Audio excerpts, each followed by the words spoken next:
एक और ऐतिहासिक दिन जहां भारतीय बाजार बनाते हुए नए रिकॉर्ड और मिड कैप और स्मॉल कैप शेयरों में भी फिर से खुशियां लौटती हुई। तो आखिरी 1.5 घंटा आज वीकली एक्सपायरी का कैसा रहेगा? क्या बाजार दिन की और अब तक की लाइफ टाइम हाई की ऊंचाइयों पर बंद होंगे या फिर आएगी थोड़ी प्रॉफिट बुकिंग? क्या करें, कल की तैयारी कैसी रहेगी आज की एक्सपायरी?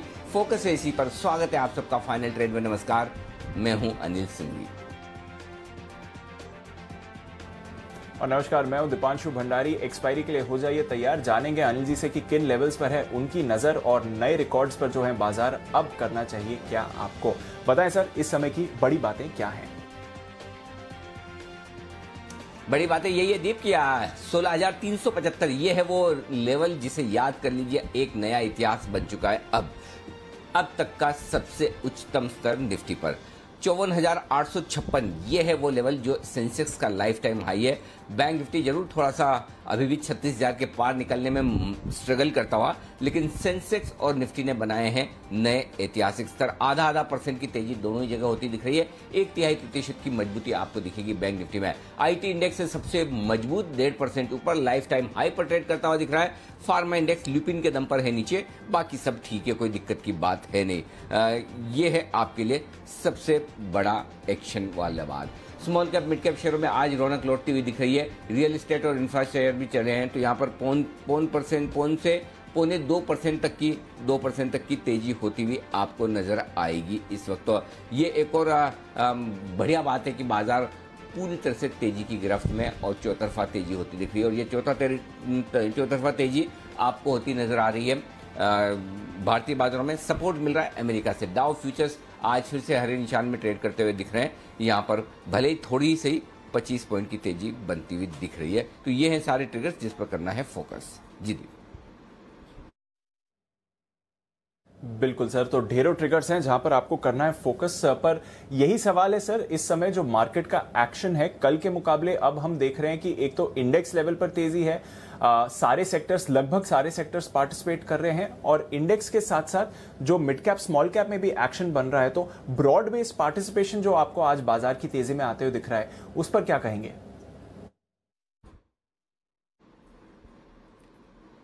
दीप, ये मतलब मुझे कोई सरप्राइज नहीं है कि ये तेजी क्यों बन रही हो या ब्रॉडर मार्केट में भी तेजी आती दिख रही, क्योंकि पिछले 2-3 दिनों में जितना भी करेक्शन हुआ है, जो कुछ भी हुआ, ये बाजार ने पहली और आखिरी बार नहीं किया है।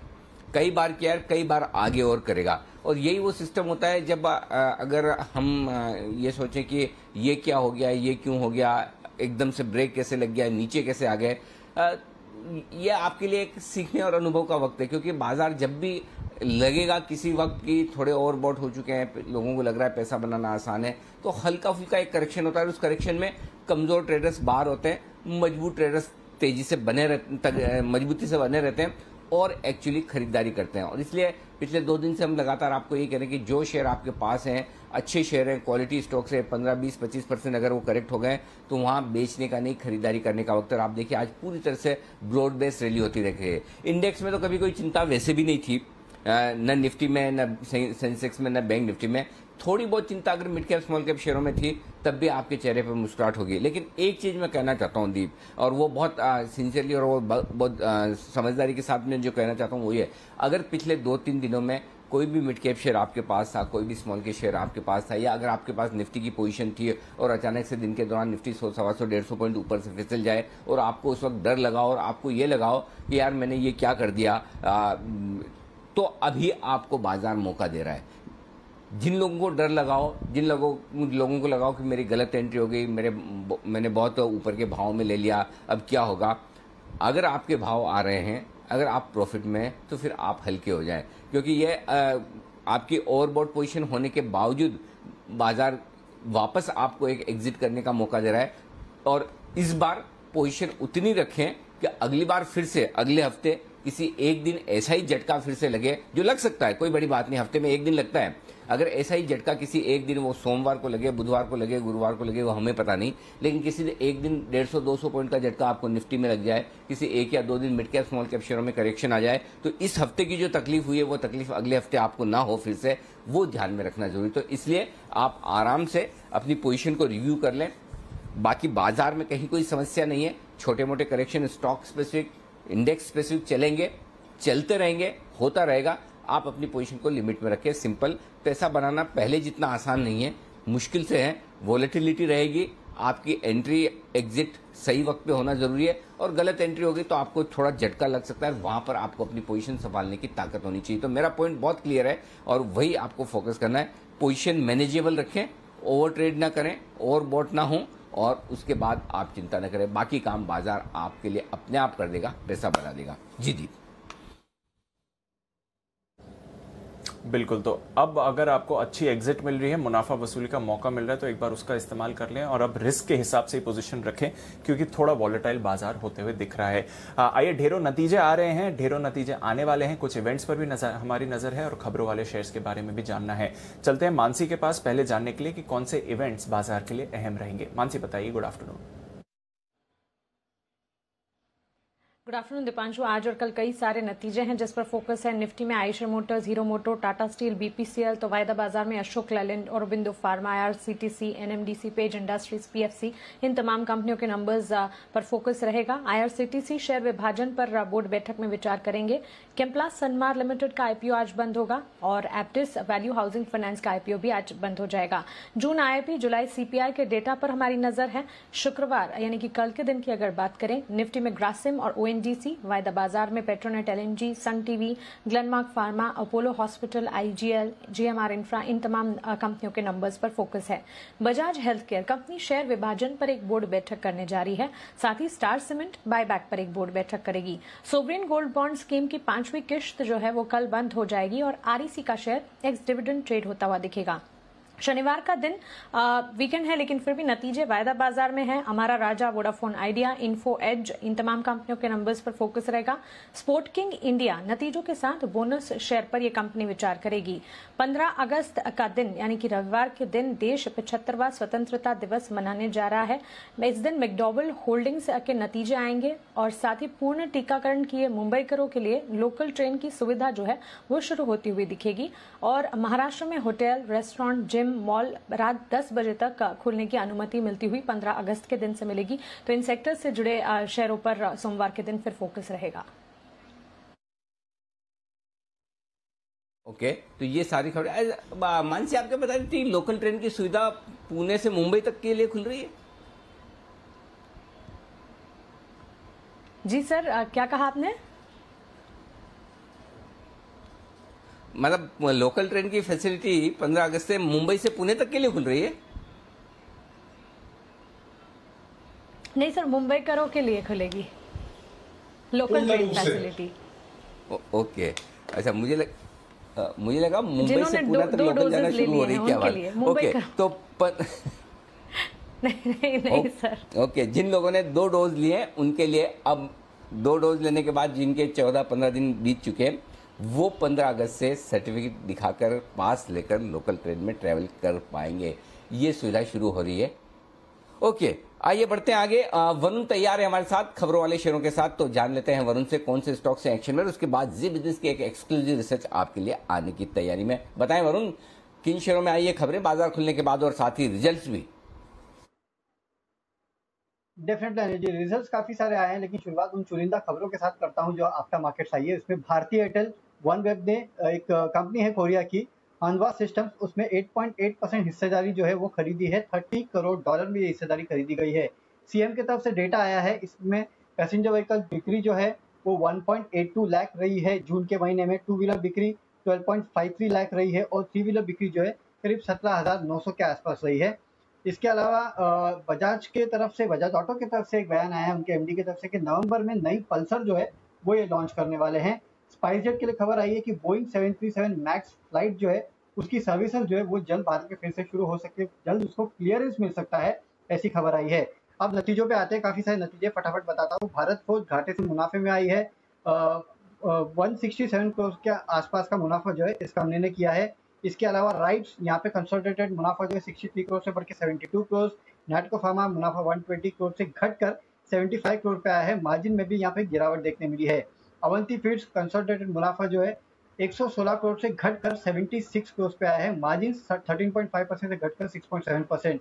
3M इंडिया घाटे से मुनाफे में आई है। 43 करोड़ के घाटे के मुकाबले कंपनी ने 30 करोड़ का मुनाफा किया है। हेस्टर बायो मुनाफा 5 करोड़ से बढ़ के 11 करोड़ पे आया है। मेथन अलॉयज कंपनी का मुनाफा 35 करोड़ से बढ़ के 112 करोड़ पे आया है। मार्जिन भी 15.5% से बढ़ के 25% पे आए हैं। मैन इंफ्रा मुनाफा 2 करोड़ से बढ़ के 44 करोड़। नेलका घाटे से मुनाफे में आई है, 8 करोड़ के घाटे के मुकाबले 2 करोड़ का मुनाफा। और सुंदरम फास्टनर्स घाटे से मुनाफे में आई है, 25 करोड़ के घाटे के मुकाबले 120 करोड़ का मुनाफा इस कंपनी ने किया है। तो ये तमाम वो रिजल्ट है जो आफ्टर मार्केट से आए हैं। ओके, तो ये है रिजल्ट्स और खबरों वाले शेयर जहां पर आज है भरपूर एक्शन। बढ़ाएं इस एक्शन को आगे और हमारे साथ जुड़ रहे हैं आशीष चतुर्वेदी, बताने के लिए तैयार है जी बिजनेस की एक्सक्लूसिव रिसर्च। आशीष बताइए कौन सा शेयर है जिस पर की है आपने आज रिसर्च? अनिल जी, स्टॉक है दमदार पॉलीप्लेक्स कॉर्पोरेशन, और रिसर्च की हमने डिविडेंड को रिलेटेड, क्योंकि कंपनी अगर आप देखें तो कंटिन्यूस जो है डिविडेंड का ऐलान करी है। इनफैक्ट पिछले 4 तिमाहियों से अगर आप देखें तो कंपनी ने काफी बढ़िया डिविडेंड दिए, शेयर होल्डर्स को रिवॉर्ड किया है। ये स्टॉक हमने आपको एसआईपी स्टॉक के बतौर पर भी बताया, तो फंडामेंटल्स तो बहुत ही बेहतरीन है।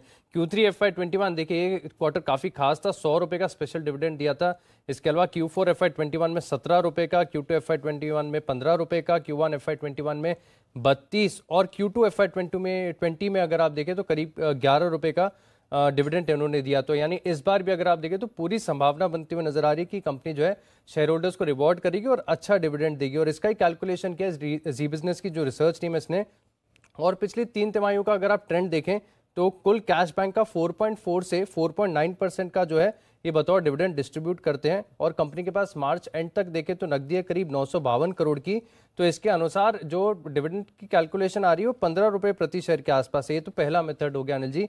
इसके अलावा दूसरा है डिविडेंड पे आउट रेशियो वाला मेथड। इसके अनुसार अगर आप देखेंगे तो औसत 4 तिमाहियों की जो ईपीएस है इसका 48.6% जो है कंपनी बतौर डिविडेंड देती है। तो इस तिमाही की औसत ईपीएस जो है करीब 44 रुपए रहने का अनुमान है। इसके अनुसार अगर आप देखेंगे तो 21 रुपए डिविडेंड का कैलकुलेशन निकल कर आ रहा है। यानी जी बिजनेस की जो रिसर्च है इसके मुताबिक जो डिविडेंड की उम्मीद है वो 15 से 21 रुपए के बीच में है। ओके, तो लगातार डिविडेंड दे रही है और अब एक और बड़ी डिविडेंड की तैयारी कर सकती है। 15 से 21 रुपए के डिविडेंड के लिए हो जाइए तैयार। अनिल जी, हमने बात भी करी थी एसआईपी स्टॉक में 2 महीने पहले इस काउंटर पर सर 7 जून से, और तब से देखिए बढ़िया तेजी में रहा है। 1150 पर बात करी थी, अब 1500 के भी पार है, तो आपके टारगेट्स भी हिट हुए हैं। पर बताएं सर, एक तो क्यों नजर रखनी चाहिए स्टॉक पर, और ये जो डिविडेंड की एक्सक्लूसिव रिसर्च आशीष लेकर आए हैं कितनी अहम रहेगी कंपनी के लिए? दीप देखिए, बहुत कम कंपनियां ऐसी है जो हर क्वार्टर में आपको डिविडेंड दे। ये कंपनी शायद मेरे ख्याल से गिनती की वो चुनिंदा कंपनियों में से होगी जो हर क्वार्टर में आपको डिविडेंड दे रही है। ये लगातार 5वां क्वार्टर होगा जब डिविडेंड होगा। और पिछले क्वार्टर में आपका 32 रुपए के आसपास का डिविडेंड आया था। इस तिमाही में 44 रुपए के आसपास की ईपीएस है, यानी कि साल भर की अगर आप है ना 150 से 200 रुपए की ईपीएस मानकर चलें तो क्या मतलब मुश्किल से मतलब 10 के पी मल्टीपल पर स्टॉक है। और 100 रुपए का डिविडेंड इसने पिछले से पिछली क्वार्टर में दिया था। तो मेरे ख्याल से बहुत ही स्ट्रॉन्ग बैलेंस शीट वाली कंपनी है। हमने इसे कवर भी किया था एसआईपी स्टॉक में भी, जहां तक मुझे याद है। जी हाँ, आपने डिटेल भेजी है। 7 जून को 1148 रुपए में हमने एसआईपी स्टॉक में कवर किया था। 1400 रुपए का पहला टारगेट था, वहां तक पहुंच भी चुका है। 1650 का दूसरा टारगेट है, उसके लिए डेफिनेटली होल्ड करना चाहिए। 1875 और 2000 पूरा हमें कॉन्फिडेंस है कि ये 2000 रुपए तक के टारगेट की तरफ जाएगा धीरे धीरे इवेंचुअली। इन्वेस्टमेंट ग्रेड का बेहतरीन स्टॉक है, डेट फ्री शानदार कंपनी है। 4 या 5 प्लांट विदेशों में है, मैक्सिमम रेवेन्यू वहां से आता है और लगातार डिविडेंड पेइंग और इन्वेस्टर फ्रेंडली कंपनी। तो हमें लगता है कि ये रिसर्च जो निकाल कर लाए हैं आशीष, और सोमवार को मेरे ख्याल से 16 तारीख को कंपनी का फिर से डिविडेंड का ऐलान होगा। तो बढ़िया डिविडेंड देने वाली कंपनी आपके लिए 14 तारीख, माफ कीजिएगा, 14 तारीख को डिविडेंड का ऐलान होगा। तो ये एक बेहतरीन स्टॉक है पॉलीप्लेक्स की एक बार राय ली जाए। हिमांशु जी चार्ट देखिए और दीजिए अपनी राय। क्या कुछ बड़ा कमाल करने की तैयारी में है स्टॉक में? यूजुअली हम लोग ये विश करते हैं कि कभी छोटा मोटा कोई करेक्शन आए ताकि एंट्री का मौका मिले। तो पिछले हफ्ते कुछ दिनों यहाँ पर स्टॉक ने थोड़ा सा डिप लिया, अपने शॉर्ट टर्म सपोर्ट लेवल्स को टेस्ट किए, और मेरा मानना है ऐसा कि अनिल जी ये एक बहुत ही अच्छी अपॉर्चुनिटी है इसमें medium to long term perspective से स्टॉक में पोजीशन बनाने के लिए। कोई स्टॉक में अनिल जी किसी तरह का कोई वीकनेस नहीं है। लगातार यहाँ पर स्टॉक में एक तरफा वन वे तेजी आती हुई नजर आई है, और बिल्कुल पोजिशनल पर्सपेक्टिव से अनिल जी जैसे ही ये स्टॉक 1550 रुपए के ऊपर सेटल होना शुरू होगा, वापस से मोमेंटम पिकअप होगा और 1800 से 2000 रुपए के मीडियम टर्म टारगेट्स के लिए बिल्कुल यहाँ पर खरीदारी की सलाह रहेगी। बिल्कुल, तो पॉलीप्लेक्स इस पर रखिए नजर। 2 महीने पहले हमारा एसआईपी स्टॉक था, तब से अब तक 30% की तेजी ऑलरेडी दिखा चुका है। पहला टारगेट हिट, बट आगे भी बढ़िया मोमेंटम रहेगा। एक तो स्टॉक के दाम में, दूसरा जो इसका डिविडेंड का रिकॉर्ड है। एक्सक्लूसिव रिसर्च हमें बताते हुए कि और बढ़िया डिविडेंड आ सकता है कंपनी की तरफ से। आइए फिर पॉलीप्लेक्स के अलावा और कौन से स्टॉक्स हैं जहां पर आपको रखनी है नजर, उस पर डालते हैं फोकस। सुमित जी हैं हमारे साथ बिगुल, उनके लिए सुमित के सुपरहिट।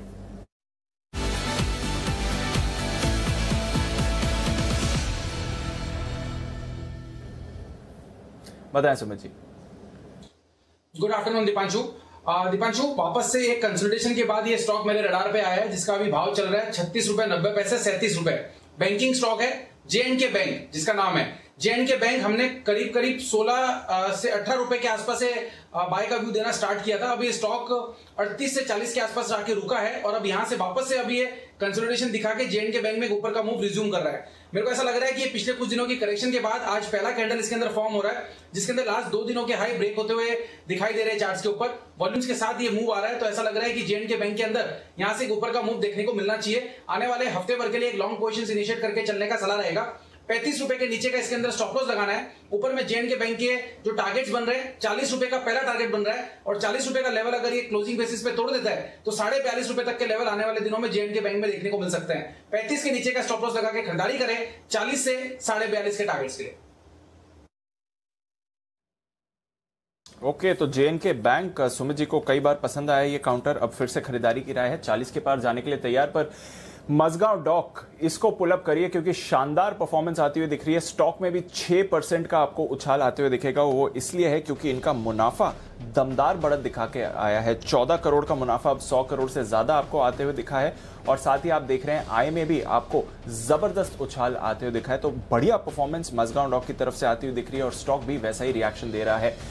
383 करोड़ से बढ़कर 1214 करोड़ की यहां पर आय आई है। 14 करोड़ से बढ़कर 101 करोड़ का यहां पर मुनाफा आपको आते हुए दिखा है मजगांव डॉक। स्टॉक भी पिछले कुछ समय से बढ़िया मोमेंटम में है। लिस्टिंग से ही अनिल जी ने भी कहा है कि इस पर रखिए नजर क्योंकि लॉन्ग टर्म के लिए एक बढ़िया निवेश का विकल्प है ये, और इस बार के नतीजे ये प्रूव भी करते हुए दिख रहे हैं। हालांकि पिछले साल थोड़ी बेस भी कम थी, लॉकडाउन की वजह से काफी गहरा इंपैक्ट था, पर फिर भी अगर आप देखें तो दमदार परफॉर्मेंस दिखाता हुआ मजगांव डॉक इस समय। आइए कुणाल जी के पास चलते हैं और एक बार चार्ट पर भी राय ले। कुणाल जी, स्पाइक आते हुए दिख रहा है स्टॉक पर 7.5% ऊपर। मजगांव डॉक की चार्ट पर राय दें सर। देखिए, चार्ट बहुत अच्छा है दीपांशु। स्टॉक में जो पिछले 15-20 मिनट में जिस तरह की बाइंग होते हुए दिख रही है, बहुत ही मेजर वॉल्यूम्स यहां पर होते हुए दिख रहे हैं, तो मुझे लगता है एक बड़ा मूव आएगा। और जिन्होंने भी लिया हुआ है बिल्कुल होल्ड करके चले। मुझे लगता है 270-72 तक के लेवल्स आपको आते हुए दिख सकते हैं, तो 270 के टारगेट से बने रहने की मेरी राय है। और जिन्होंने आज खरीदा है, नतीजों से पहले खरीद रखा है, एक स्टॉप लॉस रखें 254 रुपए पर। 254 के स्टॉप लॉस से बने रहना चाहिए। 270 तक मुझे ये अभी बहुत कम समय में जाता हुआ दिख रहा है।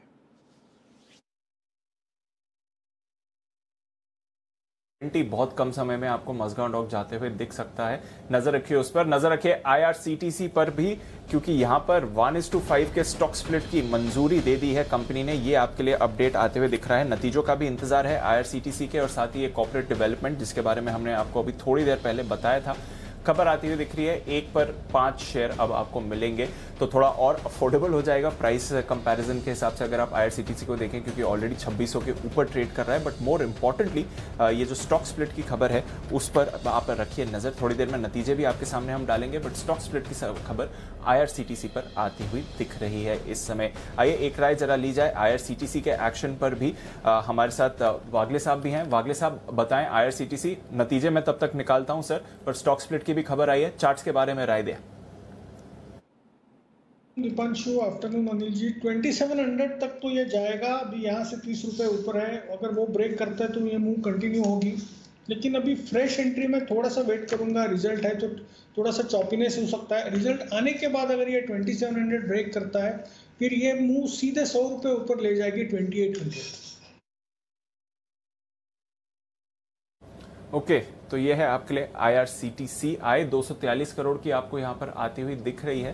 तो पहले फिगर्स आ रहे हैं। आज एक्सचेंज की तरफ से थोड़ी परेशानी हो रही है उनके डेटाबेस अपडेट होने में, क्योंकि रिलीज खुल नहीं रहे हैं NSE पर और BSE पर भी थोड़ी देरी से आ रहे हैं, तो थोड़े हमें डिले हो रहा है आपके सामने पूरी इन्फॉर्मेशन रखने के लिए। पर मुनाफा रखिए, 83 करोड़ का मुनाफा आपके सामने आते हुए दिख रहा है और 243 करोड़ की आय आपको आती हुई दिख रही है IRCTC के लिए। पर बड़ी खबर ये है, शेयर विभाजन हो गया है। जैन साहब भी हैं हमारे साथ, और जैन साहब आप भी ट्रैक करते हैं IRCTC 1:5 के जो विभाजन की मंजूरी मिली है, कैसे देखें इसको सर? और रिटेल इंटरेस्ट इस पर बढ़ेगा इस खबर के दम पर? बिल्कुल बढ़ेगा। देखिए, बाकी तो मैं हमेशा से वैल्यूएशंस मुझे काफी महंगे लगते हैं, और ये एकमात्र ऐसी कंपनी होगी PSUs में जिसको इस तरीके के वैल्यूएशंस मिलते हैं। बहुत बड़ी बात है, नहीं तो PSUs में तो अच्छी खासी कंपनियां होती है, बड़े बड़े पैसे कमाती है, मगर उनको 6, 7, 8, 9, 10 P मल्टीपल के ऊपर नहीं उठ पाते हैं। तो ठीक है, बिजनेस मॉडल बहुत जबरदस्त है, सब कुछ है, तो ये इससे रिटेल इंटरेस्ट बढ़ेगा और स्प्लिट से सर्टेनली थोड़ा बहुत फर्क पड़ता ही है।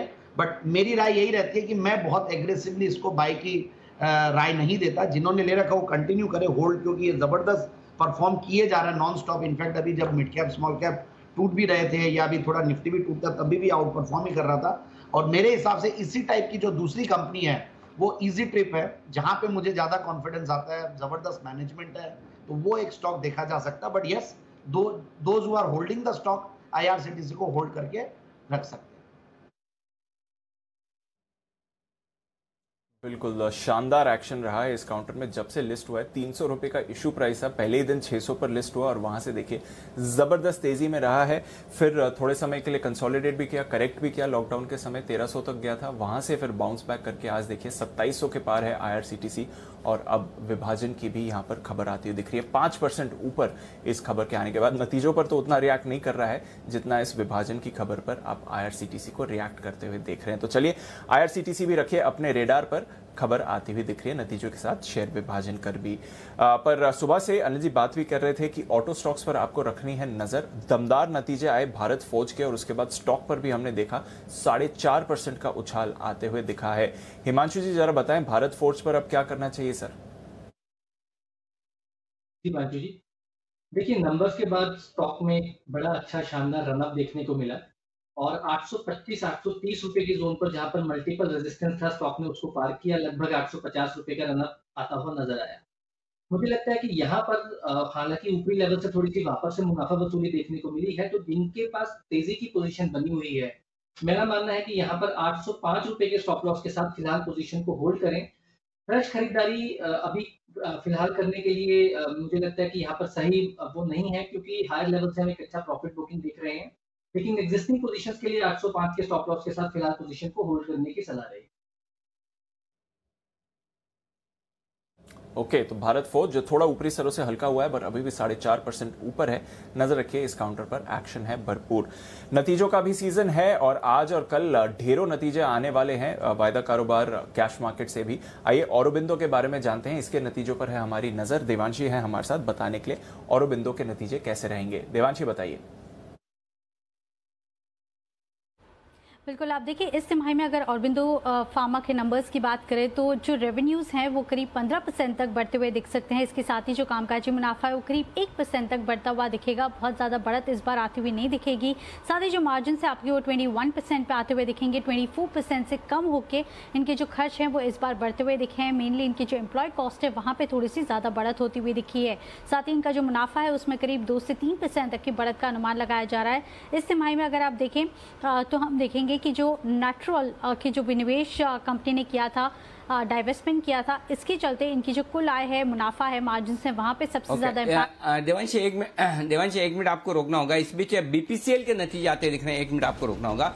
2000 करोड़ के मुकाबले में मुनाफे का आंकड़ा आया है 1502 करोड़। 2000 करोड़ का अनुमान था, मुकाबले में नहीं, 2000 करोड़ का अनुमान था, तो BPCL के नतीजे अनुमान से कम आपको नजर आएंगे। 1500 करोड़ का मुनाफे का आंकड़ा BPCL के लिए आता हुआ दिख रहा है, तो थोड़ा अनुमान से कमजोर मुनाफे का आंकड़ा है। बाकी डेटा भी हम देखेंगे थोड़ी देर में कि क्या कुछ आता है, लेकिन पहला नंबर जो आता दिख रहा है BPCL के लिए वो थोड़ा सा अनुमान से कम है और स्टॉक हल्का सा नीचे ट्रेड करता हुआ दिख रहा है 448 रुपए के आसपास। आज सुबह 452-53 के आसपास हमने इसे ट्रेड करते हुए देखा था, लेकिन अनुमान से हल्का सा कमजोर आंकड़ा आता दिखा है BPCL का। बाकी डेटा हमारे सामने आए उससे पहले जल्दी से एक बार कुणाल जी से चार्ट पर राय ले लें। कुणाल जी, ये देखिए कि किस जगह इसका स्टॉप लॉस रखना चाहिए अगर लॉन्ग पोजीशन है तो, या फिर नीचे के लेवल पर कहीं एंट्री करनी है, फ्रेश खरीदारी करनी है तो वो कहां करनी है। 50,600 करोड़ से बढ़कर आय का आंकड़ा 90,000 करोड़ के आसपास आया है, 89,687 करोड़ रुपए, यानी कि 90,000 करोड़ के आसपास आय अच्छी बढ़ी है, लेकिन मुनाफा कम होता दिखा है। 2,076 करोड़ से घटकर 1,500 करोड़ रुपए के आसपास, 500 करोड़ मुनाफा घटा है। हमारा अंदाजा 2,000 करोड़ के आसपास का था, उससे थोड़ा सा कम, तो हल्का सा कम आया है। बताएं सर। अनिल जी देखिए, दो लेवल्स हैं और ये दोनों कैश मार्केट के लेवल्स में दे रहा हूं। एक है 447, 447 के नीचे गया तो लॉन्ग पोजीशन अगर आपने केवल रिजल्ट्स के लिए ली थी तो उससे एग्जिट करना है, और 441 के नीचे गया तो आपको एग्जिट कर लेना है पूरी तरह। जो लोग इसमें री एंट्री चाहते हैं मध्यम से लंबी अवधि के लिए, 441 बहुत अच्छा भाव है, इसके आसपास आ जाए मान लीजिए गिरावट में, तो वहां इसको खरीद सकते हैं मध्यम अवधि के लिए। जिनका शॉर्ट टर्म ट्रेड है, एक 447 का स्टॉप लॉस जरूर रखें। ओके, 47 का कैश लेवल पे स्टॉप लॉस लगाकर यहां पर अपनी पोजीशन को होल्ड करें। लेकिन बड़ी चीज यही कि डिविडेंड को लेकर अगर किसी तरह का कोई ऐलान होता है कब आने वाला है, क्या आने वाला है, तो वो इंपॉर्टेंट ट्रिगर होगा बीपीसीएल के लिए। शायद यही वजह कि 450 के आसपास होल्ड करता हुआ दिख रहा है, हल्का सा नीचे आया। $4 से ऊपर के जीआरएम्स हैं, ये है आपके लिए बीपीसीएल के नंबर्स आते हुए इस वक्त। थोड़ी देर में सेठी साहब हमारे साथ कार्यक्रम में होंगे शामिल, उससे पहले एक बिगुल हिमांशु जी के लिए बीटीएसटी का।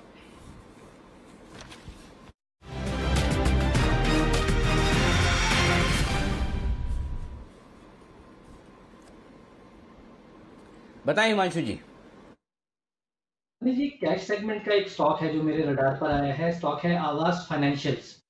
अनिल जी, पिछले कुछ दिनों में यहाँ पर एक अच्छी कंसोलिडेशन देखने को मिली है, लोअर लेवल से अच्छा एक बेस फॉर्मेशन बनता हुआ नजर आया है, और मुझे लगता है कि इस स्टॉक में यहाँ से एक अच्छी रैली बनते हुए नजर आ सकती है। तो करंट लेवल 2635-40 रुपए के भाव से आवास फाइनेंशियल में खरीदारी की सलाह रहेगी। 2600 रुपए का एक स्टॉप लॉस मेंटेन करें। पहला टारगेट 2690 रुपए का रहेगा अनिल जी, दूसरा टारगेट 2750 रुपए का यहाँ पर आते हुए देखने को मिल सकता है। एक अच्छा बाइंग क्रॉसओवर देखने को मिला है, स्टॉक ने डेली चार्ट में अपने शॉर्ट टर्म मूविंग एवरेजेस के ऊपर यहाँ पर एक ब्रेकआउट कंफर्म किया है, जिसके चलते मुझे लगता है कि यहाँ पर एक अच्छा रन अप आते हुए नजर आ सकता है। तो आवास फाइनेंशियल में खरीदारी की सलाह रहेगी। ओके, आवास फाइनेंशियल वो स्टॉक जहां पर खरीदारी करने की राय आती हुई इस वक्त हिमांशु जी की तरफ से। 2600 का स्टॉप लॉस, 2690, 2750 ये है टारगेट। आइए, तो ये है आपके लिए सारे के सारे एक्शन वाले पॉइंट। आज चूंकि एक वायदा कारोबार की एक्सपायरी का दिन है और सेठी साहब पहले से तैयार हैं, तैयार होंगे भी। जब मिड कैप स्मॉल कैप शेयरों में इतना एक्शन हो तो स्टॉक पे ऑप्शन तो बढ़ ही जाते हैं, ये दूं वो दूं, कौन से दूं, कौन से रखूं, कौन से छोड़ूं, ऑप्शन ज्यादा हो जाते हैं। तो इसलिए सेठी साहब वक्त से पहले तैयार है। बिगुल के साथ करते हैं स्वागत सदाबहार सेठी साहब की short term pics.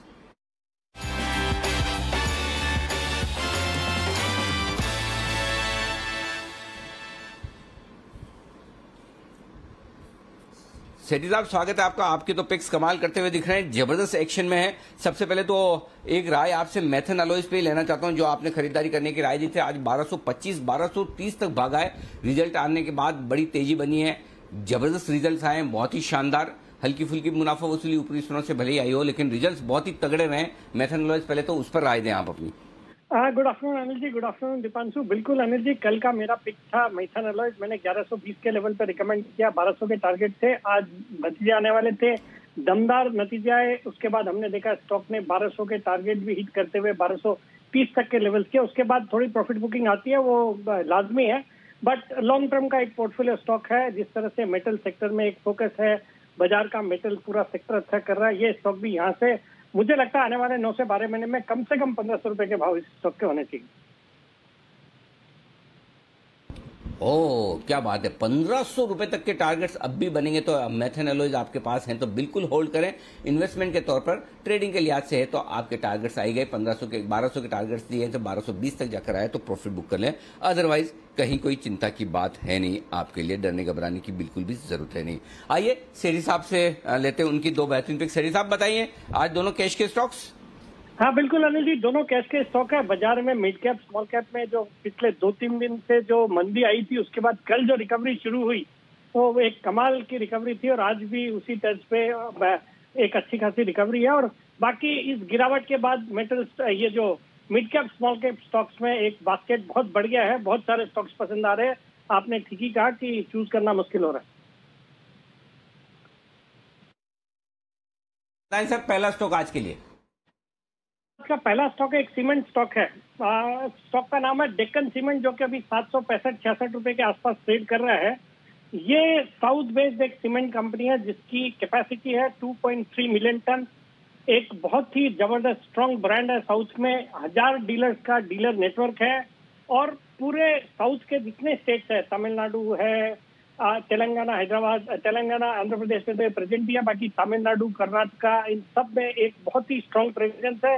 Rural market में भी काफी स्ट्रॉन्ग इनका फुटहोल्ड है। मार्च क्वार्टर में बहुत ही दमदार नतीजे थे। पिछले साल 2 करोड़ का नुकसान था मार्च क्वार्टर में, जिसके सामने इस बार मार्च क्वार्टर में 22 करोड़ का पैट डिक्लेयर किया कंपनी ने। ऑपरेटिंग प्रॉफिट मार्जिन सॉलिड है 24.5%, रिटर्न ऑन इक्विटी है 20%। डेट को भी लगातार कम किया और अभी 0.15 का debt equity ratio, which is as good as nil debt. बाकी पिछले 3 साल का पैट का कैगर है 72% का। FY18 में 38 करोड़ का पैट था, जो कि बढ़ के FY21 तक 115 करोड़ हो गया है। कल इस कंपनी के इस तिमाही के नतीजे आएंगे। मैं बुलिश हूँ, नतीजे बहुत अच्छे होने चाहिए और बाकी अच्छी खासी प्रोमोटर हिस्सेदारी है। FIH का भी इंटरेस्ट है। फिडेलिटी अराउंड 1.6% इसमें ओन करता है, तो इसमें खरीदारी करने की सलाह। मेरा बहुत ही शॉर्ट टर्म में टारगेट है 795 का, स्टॉप लॉस रखना है 750। 750 के स्टॉप लॉस से 795 के टारगेट के लिए करें खरीदारी। डेक्कन सीमेंट अच्छे नतीजों के दम पर सीमेंट कंपनियों के आ रहे हैं शानदार रिजल्ट, खरीदारी करने की राय। आइए दूसरा स्टॉक बताएं सेठी साहब। दूसरा स्टॉक भी अनिल जी बहुत कम चैनल पर डिस्कस होता है, या बट एक बहुत ही सॉलिड दमदार कंपनी है। पेंट स्टॉक है। स्टॉक का नाम है सिरका पेंट, SIRCA के सिंबल से ये NSE में ट्रेड होता है। 330-31 के लेवल का इसका अभी लेवल चल रहा है। एक सॉलिड सीमेंट कंपनी है इनका, सॉलिड एक पेंट कंपनी है, सॉरी कंफ्यूज हो गया, पेंट कंपनी है। और इनके जो एक इनका वुड कोटिंग प्रोडक्ट है जो कि यूनिको ब्रांड के नाम से बिकता है, बहुत ही पॉपुलर है। इसके अलावा इन्होंने हाल ही में जून के महीने में सोनीपत में एक नई मैन्युफैक्चरिंग फैसिलिटी कमीशन करी है। और जिस तरह से हम रियल एस्टेट सेक्टर पे एक बहुत बड़ी अच्छी तेजी देख रहे हैं, पूरा सेक्टर फोकस में है, अच्छी जबरदस्त डिमांड है रियल एस्टेट की, तो पेंट का सेक्टर अच्छा करना चाहिए। और अभी भी जो भी नतीजे आए हैं, बिगीज के आए हैं, जैसे एशियन पेंट्स वगैरह के नतीजे बहुत ही अच्छे थे, तो इन सबको देखते हुए ये स्टॉक अच्छा लगता है। मार्च क्वार्टर में बहुत ही दमदार नतीजे थे, सॉलिड फंडामेंटल्स है। Operating profit margin 25%, return on capital employed 18.5%, promoter की 67.6% की हिस्सेदारी है, कुछ भी प्लेज नहीं है। और FIH DIH भी इस कंपनी में 24.5% स्टेक ओन करते हैं। और बाजार के एक दिग्गज निवेशक मुकुल अग्रवाल जी वो 3.1% स्टेक ओन करते हैं। तो हम बुलिश ऑन द स्टॉक, खरीदारी करने की सलाह। मेरा शॉर्ट टर्म का टारगेट है 350 का, स्टॉप लॉस 320 रुपए। ओके अगले सिरका पेंट्स पर भी खरीदारी की राय सेठी साहब की तरफ से। जी सर। जी दीप चलिए। नहीं दीप आप ही को टेक ओवर करना था। जी बताएं। बिल्कुल सर, तो 2 बढ़िया कॉल्स सेठी साहब की तरफ से, बहुत बहुत शुक्रिया उनका। डेक्कन सीमेंट और सिरका पेंट्स पर मार्केट पर भी आपका व्यू लेना था सर, क्योंकि थोड़ा बाजार ऊपरी स्तरों से फिर से हल्का हुआ है। तो आइए चलते हैं अनिल जी के पास जानने के लिए इस समय की मार्केट स्ट्रैटेजी।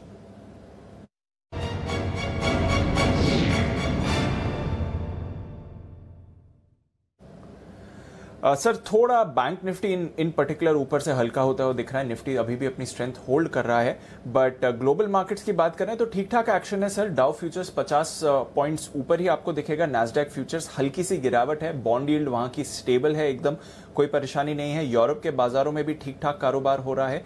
एशिया में हमने जरूर देखा सर कि जो मॉर्निंग की पॉजिटिविटी थी वो गिव अप करके एशिया बाजार गिरकर बंद हुए हैं। स्पेशली हैंगसेंग 0.5% नीचे था, पर अदरवाइज बाकी ग्लोबल मार्केट्स में कुछ परेशानी नहीं है, ठीक ठाक ही कारोबार हो रहा है। बताएं सर क्या करना चाहिए हमें। दीप देखिए, ऐसे तो सब कुछ ठीक है, लेकिन ट्रेडिंग रेंज के हायर एंड पर अगर आप थोड़ा सा ब्रेकआउट का इंतजार करें तो हो सकता है खरीदारी करने के लिए थोड़ा सा आप नीचे के लेवल का इंतजार करें। आज की जो तेजी बनती हुई दिख रही है उसकी दो बड़ी वजह, एक ग्लोबल मार्केट्स का सपोर्ट है और दूसरा एफआईज की और घरेलू फंड की अच्छे आंकड़े जो बिकवाली के नहीं है, खरीदारी के। लेकिन तीसरा एक और कारण है जो सिर्फ आज का है, 3:30 बजे तक का है, वो है शॉर्ट कवरिंग। क्योंकि अब तक जो मार्केट का मूड माहौल पिछले 1-2 दिनों में थोड़ा सुस्त था और जो कुछ एक झटका लगा नीचे निफ्टी में भी 16,150 के आसपास जो आया था, वहां से बढ़िया रिकवर होकर शॉर्ट कवरिंग की वजह से आज एक्सपायरी के पहले मजबूत होता दिख रहा है। डेटा बहुत इंटरेस्टिंग बने दीप, जो डेटा बने वो क्या बता रहे हैं पहले मैं आपको बता दूं। 16,300 के नीचे एक्सपायरी होने की संभावना बहुत कम है, नहीं के बराबर है। 1.5 करोड़ शेयर है 16,300 के पुट ऑप्शन पर, जिसमें से 1,30,00,000 शेयर आज ही जुड़े हैं। इससे आप अंदाजा लगा सकते हैं कि पुट राइटर्स तेजी से मजबूती से वहां खड़ा है। तो एक्सपायरी के लिहाज से आपकी रिस्क कितनी है? 50-75 पॉइंट की। 16,280 मान लें, 16,280 के नीचे क्लोज नहीं होगा, इनफैक्ट 16,300 ही नहीं होगा। जहां नहीं होगा उसके 25 पॉइंट नीचे आपको स्टॉप लॉस रखना चाहिए। तो 16,280 पर पिछले 2 दिनों से हम बंद हो रहे हैं, वो आपके लिए बेस हो गया। तो यानी कि अब यहां से रिस्क मैक्सिमम आपकी 60-70 पॉइंट की है आज क्लोजिंग के लिहाज से। अपसाइड कितनी बन सकती है? 16,400 के ऊपर भी हम बंद नहीं होंगे, क्योंकि 16,400 के कॉल्स पर 1 करोड़ शेयरों का ओपन इंटरेस्ट है, 92 लाख शेयरों का लगभग, वो पार नहीं करने देगा। तो पूरी संभावना इस बात की दिख रही है दीप की आप पहली चीज रिकॉर्ड हाई पर बंद होंगे, पहली बार 16,300 के ऊपर बंद होंगे इतिहास में हम। दूसरी बात, ज्यादा संभावना यह कि 16,300 से 16,350 के बीच में एक्सपायरी होती दिखे। 16,350 पर पुट में 68 लाख शेयर हैं, कॉल्स में 64 लाख शेयर हैं, लगभग बराबरी का मामला है। तो 16,350 से इससे थोड़ी सी नीचे एक्सपायरी की उम्मीद है, यानी कि जहां पर अभी हम हैं लगभग उन्हीं लेवल के आसपास एक्सपायरी हो सकती है। फिर भी 3 बजे के पहले अगर हम 16,350 को पार करके फिर से टिक गए तो 16,375, 16,400 तक जा सकते हैं, वहां पर प्रॉफिट बुकिंग करने की राय होगी। ये आपके लिए एक्सपायरी के लेवल। व्यू पॉजिटिव है, ट्रेंड पॉजिटिव है। गलती से नीचे मिले 16,280, 16,300 की रेंज में, वहां खरीदारी कीजिए और अदरवाइज आप ट्रेल करते चले, कोई दिक्कत की बात नहीं। अब आइए बैंक निफ्टी। जितनी मजबूती, जितनी तेजी और जितनी बुलिश कमेंट्री मेरी निफ्टी में है, उतनी बैंक निफ्टी में पिछले कई दिनों से नहीं रही, अब भी नहीं है। बैंक निफ्टी में वो ताकत नहीं है जो निफ्टी में है, इसलिए मैं बार बार कहता हूं लॉन्ग करने के लिए निफ्टी सेफ है, भले ही कम बढ़ता हो लेकिन घटता नहीं है। 35,800 ये मेक और ब्रेक लेवल है बैंक निफ्टी पर, जहां हाईएस्ट ओपन इंटरेस्ट है 30 लाख शेयरों का। इसके नीचे जाने पर ही खराबी होगी। संभावना यह है कि 35,800 के ऊपर ही आप आज बाजार में बंद होते हुए दिखे निफ्टी को, और ज्यादा संभावना यह है दीप 35,900 के आसपास की क्लोजिंग आपको मिल सकती है बैंक निफ्टी में, और हायर साइड पर आप 36,000 पार नहीं करेंगे, क्योंकि वहां पर 54 लाख शेयरों का बड़ा ओपन इंटरेस्ट है। तो बैंक निफ्टी के लिए बहुत ही नैरो रेंज आ रही है अगले 1 घंटे के लिए, 35,800, 36,000, 35,900 के आसपास। 24 लाख शेयर पुट में, 26 लाख शेयर कॉल्स में, वहीं पर एक्सपायरी उसके आसपास थोड़ा सा नीचे होने की उम्मीद है। 35,800, 35,900 ज्यादा प्रिसाइज वहां पर एक्सपायरी हो सकती है, अभी ये डेटा बता रहे हैं। अब इस डेटा में क्या बदलाव हो सकता है? अगर 3 बजे के पहले ज्यादा से ज्यादा 3:05 तक अगर डेटा इस रेंज को किसी एक और तोड़ने की कोशिश करे तो फिर बड़ा मूव आ सकता है। संभावना कम है लेकिन ध्यान में रहना जरूरी है। जी दीप। क्लियर है सर। तो इंपॉर्टेंट लेवल्स आपके लिए 35,800 का स्तर इंपॉर्टेंट है बैंक निफ्टी के लिए, और 16,300, 16,280 ये एक इंपॉर्टेंट सपोर्ट रहेगा जहां तक बाजार निफ्टी का सवाल है। तो नजर रहेगी इन दोनों लेवल्स पर आइए, ढेरों नतीजों का है हमें इंतजार, और कुशल हमारे साथ जुड़ रहे हैं बताने के लिए कि अशोक लेलैंड कैसे रहेंगे इनके नतीजे। कुशल बताइए क्या है बाजार का अनुमान? दीपांशु देखिए, अशोक लेलैंड के नंबर्स, इनफैक्ट तमाम ऑटो कंपनियों के नंबर्स जो हैं सालाना आधार पर तो हमें बेहतर साइड पर देखने को मिलेंगे ही, पर पिक्चर जो है आपको क्वार्टर ऑन क्वार्टर बेसिस पर देखनी है कि वहां पर कितनी इंप्रूवमेंट हमें देखने को मिल रही है। सबसे पहले अगर अब मैं तिमाही आधार की बात करूं तो आय जो है करीब 60% गिरकर 2790 करोड़ रुपए पर आने का अनुमान है। पिछली तिमाही में 7,000 करोड़ रुपए की आय कंपनी ने दर्ज की थी। साथ ही कंपनी का जो कामकाजी मुनाफा है 533 करोड़ पर पिछले क्वार्टर में था, इस बार -25 करोड़ पर आ सकता है। इनफैक्ट यहाँ पर कंपनी का जो मुनाफा था पिछले क्वार्टर में 241 करोड़ का, उसके मुकाबले 185 करोड़ का घाटा कंपनी दर्ज कर सकती है। और क्योंकि ये सब इसलिए क्योंकि तिमाही आधार पर अगर आप देखें तो 59% इनकी ओवरऑल वॉल्यूम्स जो है वो गिरती हुई नजर आई हैं, और 17,987 यूनिट्स कंपनी बेचने में सफलता प्राप्त की है। इनफैक्ट मुनाफे का जो छोटा बेस है पिछले साल, उसके मुकाबले डेफिनेटली ये पॉजिटिव है। जी जी, तो ये है अशोक लेलैंड के रिजल्ट्स का अनुमान जो आने वाले हैं ऑटो स्टॉक्स फोकस में। आज सुबह सुबह पहला सेंटेंस बाजार खुलने के बाद हमने यही कहा, ऑटो स्टॉक्स पर फोकस कीजिए। और क्यों कीजिए? क्योंकि ऑटो स्टॉक्स सुबह से आपको संकेत दे रहे थे कि भाई हम भागने को तैयार है। और एक बहुत बड़ी खबर आती दिख रही है और वो आ रही है टाटा मोटर्स के लिए। जी हां, टाटा मोटर्स जिस वजह से आपको 300 रुपए के भाव पर दिख रहा है, वो समस्या अब दूर होने की तैयारी में। ये है बिग ब्रेकिंग टाटा मोटर्स को लेकर इस वक्त आपके लिए आती दिख रही है।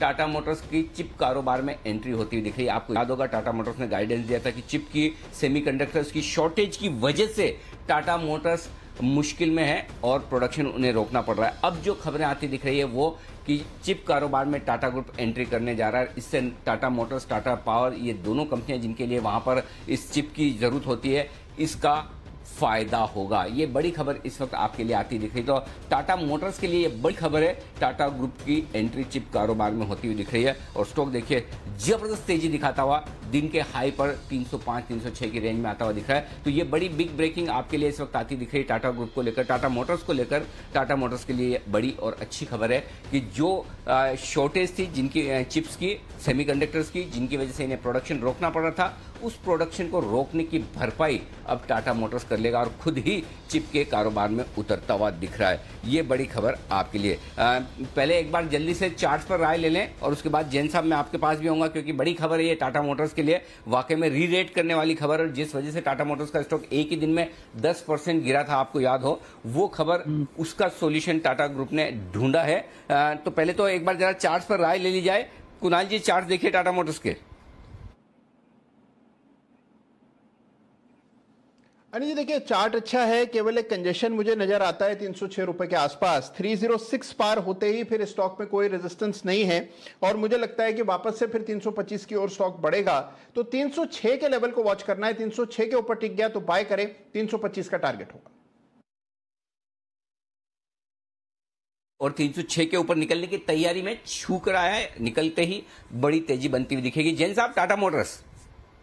नहीं, बिल्कुल ये पॉजिटिव न्यूज है। इस न्यूज की वजह से जो करेक्शन आया था, और पर्टिकुलरली ये प्रॉब्लम ऐसा नहीं कि सिर्फ टाटा मोटर्स को थी, सारी ऑटोमोबाइल कंपनीज को है। तो एक बहुत बड़ा इनके लिए आयाम खुलेगा, नए विस्तार खुलेंगे, आई थिंक मार्केट नया खुलेगा।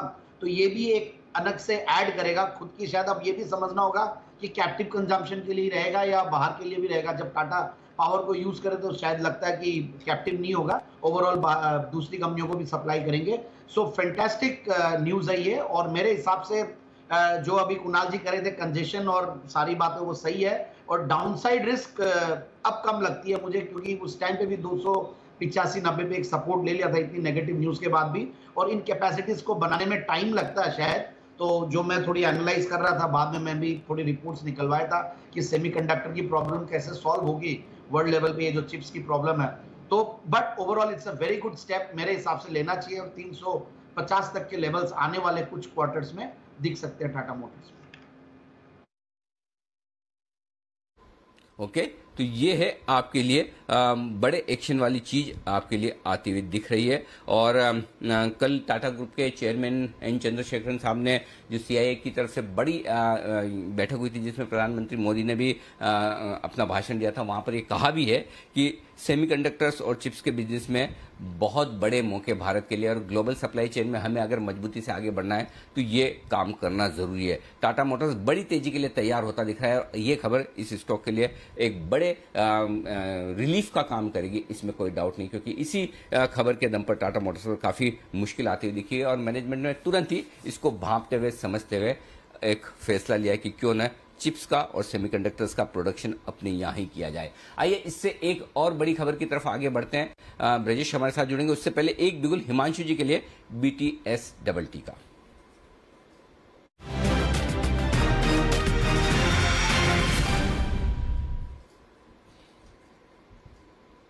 बताएं सर। जी अनिल जी एक और कैश सेगमेंट का स्टॉक मेरे रडार पर आया है। और अनिल जी बहुत ही स्ट्रॉन्ग फंडामेंटली कंपनी है ये, हिरनबा इंडस्ट्रीज।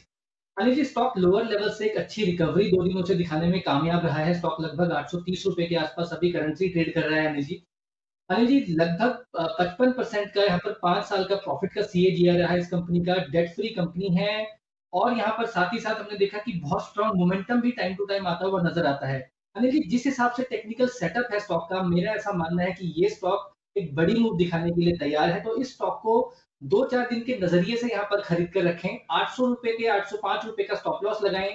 कोई भी डिप मिलता है पोजीशन को ऐड करें। पहला टारगेट अनिल जी स्टॉक के लिए होगा 848 से 850 रुपए का। स्टॉक जैसे ही उस लेवल को पार करेगा अनिल जी, 880 और 920 रुपए तक के इमीडिएट टारगेट्स के लिए स्टॉक में बड़ा ब्रेकआउट आता हुआ नजर आएगा। हिरनबा इंडस्ट्रीज खरीदारी की राय है अनिल जी, बहुत ही स्ट्रांग यहाँ पर चार्ट फॉर्मेशन है और बहुत स्ट्रांग ब्रेकआउट की पॉसिबिलिटीज नजर आती हैं। हेरंबा इंडस्ट्रीज ये है आपके लिए स्टॉक है जहां पर खरीदारी करने की राय 805 रुपए के स्टॉप लॉस के साथ खरीदारी करने की राय 850, 880, 920 ये हैं वो सारे टारगेट्स जिनके लिए आपको करनी है खरीदारी। हाल ही में मुझे याद है सिद्धार्थ सेदानी साहब ने भी इस स्टॉक को रिकमेंड किया था अपने सिप में भी और दूसरे अलग अलग जगह भी उनकी तरफ से भी इस स्टॉक पर रिकमेंडेशन आती हुई दिखी थी और यहाँ पर खरीदारी की राय आती दिख रही है हिमांशु जी की तरफ से। हेरंबा इंडस्ट्रीज ये स्टॉक है, इसे रखें आप रडार पर। आइए बढ़ते हैं आगे एक बड़ी खबर की तरफ। एक इंटरेस्टिंग डेवलपमेंट आज होता हुआ दिखा। एक फैसला जो आया है उस पर हमारे संवाददाता ब्रजेश मिश्रा हमारे साथ कार्यक्रम में शामिल हो रहे हैं और सी शिवा शंकरन की कंपनी है शिवा इंडस्ट्रीज, उस पर एनसीएलटी का एक फैसला आता हुआ दिखा है। क्या है पूरी डिटेल्स और ये फैसला किस तरह से एक लैंडमार्क जजमेंट होने जा रहा है, आइए जानते हैं ब्रजेश से। ब्रजेश बताइए। बिल्कुल, जो एनसीएलटी चेन्नई में सुनवाई हो रही थी आज मामले की शिवा इंडस्ट्रीज एंड होल्डिंग्स को लेकर के, तो एनसीएलटी की बेंच ने यह कह दिया है कि कंपनी को लिक्विडेट कर दिया जाए। यानी ये ऑर्डर दिया है कि सी शिवशंकरन की जो कंपनी है शिवा होल्डिंग्स एंड इंडस्ट्रीज, इसको लिक्विडेट कर दिया जाए। और ये ऑर्डर इस बात पर आया है कि जो आईडीबीआई बैंक की अगुवाई में जो बैंकों ने रेजोल्यूशन प्रोफेशनल की तरफ से एक अर्जी दी थी और उसमें यह कहा था कि हम जो है लोन को वन टाइम सेटलमेंट करना चाहते हैं लोन का। और ये सेटलमेंट किससे हो रहा था? सेटलमेंट हो रहा था कि जो श्री शिवशंकरन है उनके पिता ने एक अर्जी दी थी, उनके पिता की तरफ से अर्जी सेटलमेंट किया जा रहा था, सेटलमेंट की अर्जी दिलवाई गई थी। और इस बात को एनसीएलटी की बेंच ने कहा कि किसी भी तरह से आईबीसी का जो सेक्शन 12A है उसकी अर्जी नहीं मानी जा सकती, बल्कि एक तरह से ये एक रिस्ट्रक्चरिंग है और इसलिए और प्लान में ढेर सारी जो है वो अनिश्चितताएं हैं, इस वजह से ये अर्जी रद्द की जाती है और कंपनी को लिक्विडेशन में भेजा जाता है। 4,863 करोड़ रुपए का बकाया था और उस बकाये के बदले में सिर्फ 323 करोड़ रुपए में सारा सेटलमेंट किया जा रहा था। यह कहकर कि कंपनी की लिक्विडेशन वैल्यू 229 करोड़ है, इसलिए हम सेटलमेंट कर रहे हैं। अपने आप में ये केस काफी चर्चा में रहा था क्योंकि इतना भारी हेयर कट, करीब 93% का हेयर कट जो है वो लेंडर्स लेने को तैयार थे और इस पर बड़ी किरकिरी भी हो रही थी। क्या इसीलिए आईबीसी लाया गया कि बैंक इतनी तरह के इतने हैवी हेयर कट्स लें? तो अब जो है एनसीएलटी चेन्नई का जो ये फैसला है, ये बहुत सारे और जो दूसरे इस तरह के मामले हैं जहां पर बैंक इस तरह से सेटलमेंट करना चाहते हैं डायरेक्टली, ऐसे सारे मामलों के लिए ये एक जो फैसला है आज का, ये सबक होगा। ओके, तो ये है बड़ा डेवलपमेंट जहां पर जरूरत से ज्यादा अनाप शनाप हेयर कट पर सवाल उठाए एनसीएलटी ने कि लेंडर्स अगर औने पौने दामों पर सेटलमेंट करेंगे तो ये ठीक नहीं है। और ब्रजेश ये बताएं फिर इस फैसले का क्या आने वाले एनसीएलटी के कई सारे दूसरे मामले हैं उन पर असर पड़ेगा?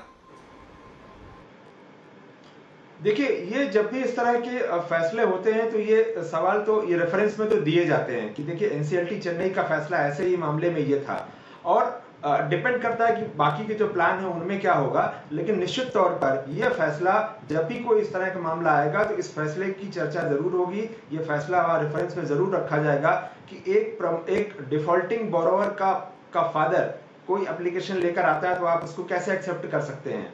ये भले ही सेक्शन 12A के बहाने इस तरह की अर्जी दी जाए, लेकिन इसको अगर क्लैरिटी नहीं है और ये लगता है कि ये आईबीसी नियमों के खिलाफ है तो निश्चित तौर पर ऐसे एप्लीकेशंस रिजेक्ट होने की संभावना भविष्य में भी बढ़ेगी, क्योंकि इस मामले का रेफरेंस वहां जरूर दिया जाएगा। ओके, तो ये है आपके लिए बड़ी खबर और देखते हैं फिर इस पर किस तरह का एक्शंस रेगुलेटर भी लेते हैं। बट बड़ी खबर आती हुई दिख रही है लिक्विडेशन को लेकर शिवा सीमेंट के। आइए श्रीकांत चौहान साहब भी हमारे साथ जुड़ रहे हैं, स्वागत करते हैं उनका और बिगुल बजाते हैं BTSTT का।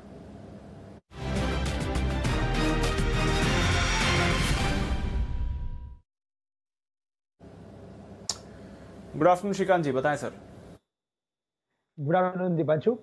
देखिए, वैसे टाटा के रिलेटेड जितने भी स्टॉक है या तो इस ग्रुप के जो स्टॉक्स है उनमें काफ़ी हलचल है और काफ़ी अच्छा मोमेंटम है और इनफैक्ट इन सभी में कंटिन्यूएशन फॉर्मेशन बना है।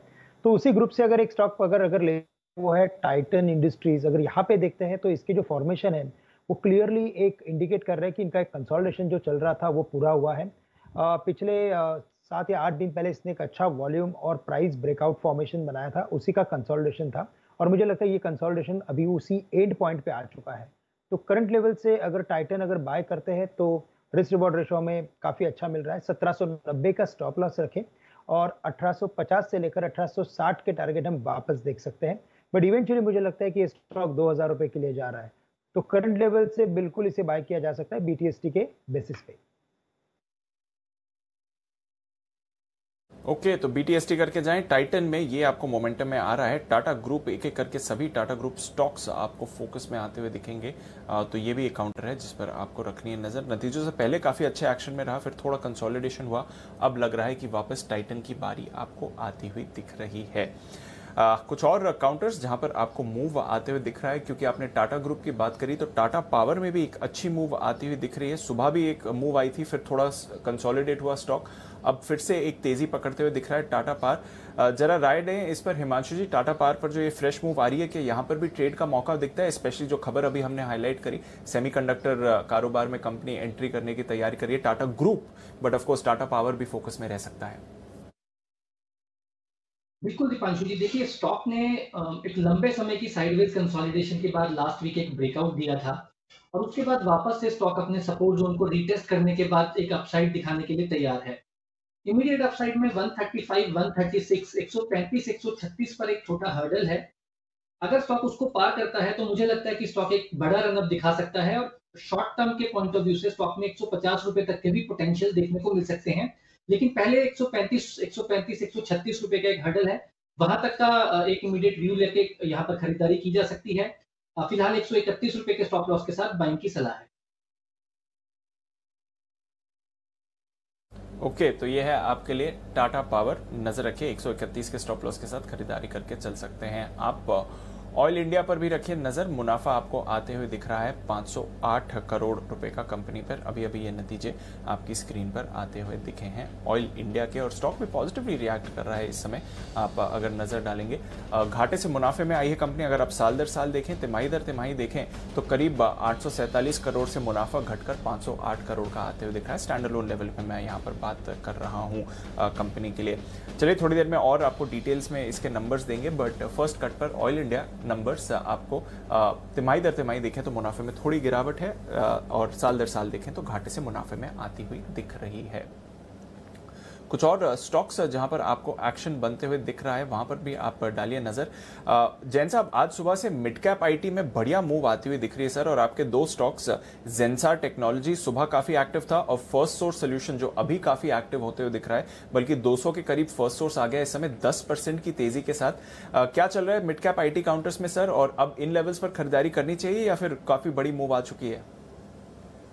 नहीं, देखो खरीदारी तो करनी चाहिए, स्टैगर्ड वे में धीरे धीरे लेना चाहिए और मुझे ऐसा लगता है ये सेक्टर बहुत अच्छा करेगा। और मिड कैप आईटी जिस तरीके का डिजिटल ट्रांसफॉर्मेशन का एक वेव चल रहा है और हर तरीके से कंपनियां बहुत अच्छा परफॉर्म करी, और इंडियन कंपनीज अगर इन सब की आप बैलेंस शीट देखेंगे, क्योंकि काफी सारे स्टॉक्स मैंने जेम स्टॉक्स के तौर पे दिया और सबको मैं कल भी देख रहा था, और जब मिड कैप स्मॉल कैप में जो 2-3 दिन जो मार्केट मची थी उस टाइम पे ये बहुत अच्छी अपॉर्चुनिटी थी एंट्री लेने की।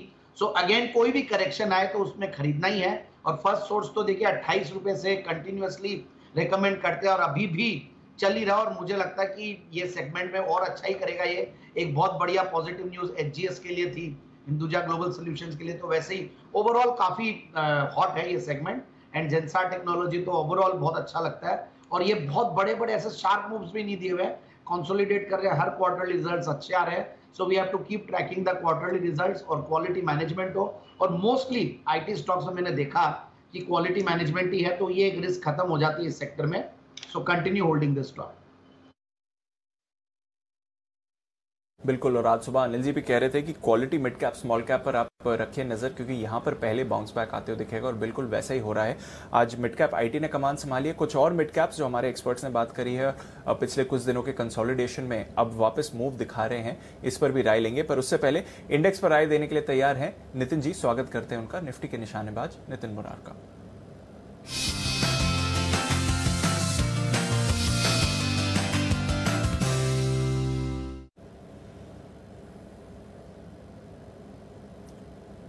Nitin ji good afternoon sir, बताएं वीकली एक्सपायरी के दिन डेटा क्या कह रहा है, कोई स्ट्रैटेजी इस समय सर? बैंक निफ्टी की 35,900 की पुट ऑप्शन लेंगे, जो अभी 50-52 रुपए में मिल रही है, 53 रुपीज में मिलती है, 35,900 की। इसका स्टॉप लॉस होगा 15 रुपए का, हम स्टॉप लॉस रख के ट्रेड कर रहे हैं, 15 का स्टॉप लॉस होगा और टारगेट होंगे 120 रुपए का। मुझे ऐसा लग रहा है कि नेक्स्ट आधे घंटे में थोड़ी करेक्शन बननी चाहिए और एक्सपायरी 35,800 के आसपास हो सकती है, तो उसके कारण से 35,900 की जो पुट ऑप्शन है ये 100-120 रुपए ऐसे हो सकती है। तो हम 35,900 की पुट ऑप्शन ले रहे हैं, 15 का स्टॉप लॉस रख रहे हैं और 110-120 ऐसे आएगा तो प्रॉफिट बुक कर लेंगे।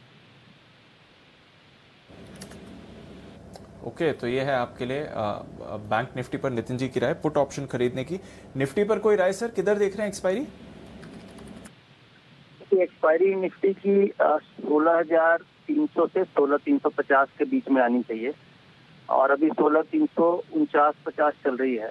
और जैसा बैंक निफ्टी लग रहा है कि 60-70-100 पॉइंट करेक्ट करेगी, तो बैंक निफ्टी की एक्सपायरी 16,325 के आसपास हो सकती है, यानी मिड में होनी चाहिए। 16,300 से 16,350 के मिड में हो सकता है, 16,330 हो, 16,325 हो।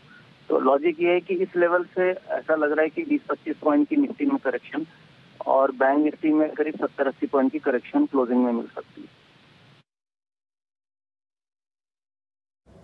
ओके, तो ये है आपके लिए निफ्टी और बैंक निफ्टी पर नितिन जी की राय, और बैंक निफ्टी पर 35,900 का पुट खरीदने की राय नितिन जी रहे हैं। बहुत बहुत शुक्रिया नितिन जी हमारे साथ जुड़ने के लिए और अपनी बाजार की व्यू और स्ट्रैटेजी देने के लिए। इस बीच पावर फाइनेंस कॉर्पोरेशन, इसके भी नतीजे आते हुए दिख रहे हैं। यहाँ पर आपके लिए नतीजा लिया जाए, एक तो डिविडेंड का ऐलान किया है, 2.25 रुपए पर शेयर के डिविडेंड का इन्होंने ऐलान किया है, तो उस पर आप रखिए नजर। बट साथ ही मुनाफे का आंकड़ा भी देखिए जो कंपनी की तरफ से आते हुए दिख रहा है। 1700 करोड़ से बढ़कर मुनाफा 2273 करोड़ का आपको आते हुए दिखा है पावर फाइनेंस का। और देखिए डायरेक्ट रिएक्शन उसका स्टॉक पर भी आ रहा है, स्पाइक करते हुए दिख रहा है। इस समय आय भी 8,760 करोड़ से बढ़कर 9,326 करोड़ की आती हुई दिख रही है। तो अच्छी performance, first cut on the face of it at least, power finance Corp के आते हुए दिख रही है। मुनाफे में भी अच्छी बढ़त देखी है और ओवरऑल आय में भी आपने बढ़त देखी है। कुणाल जी जरा चार्ट पर भी राय दें, पावर फाइनेंस 130 के लेवल पर कैसा लगता है? नतीजों पर थोड़ा पॉजिटिव रिएक्ट कर रहा है।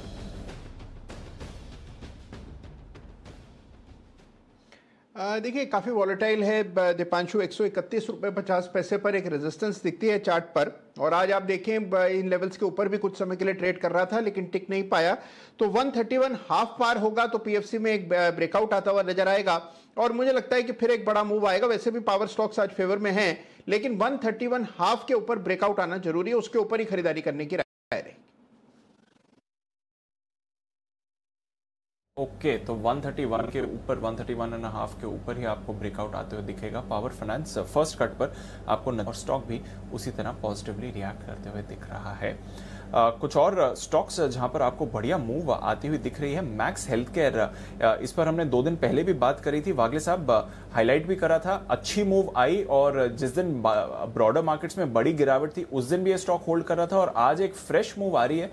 क्या चल रहा है सर मैक्स हेल्थ केयर में? लगातार तेजी के माहौल?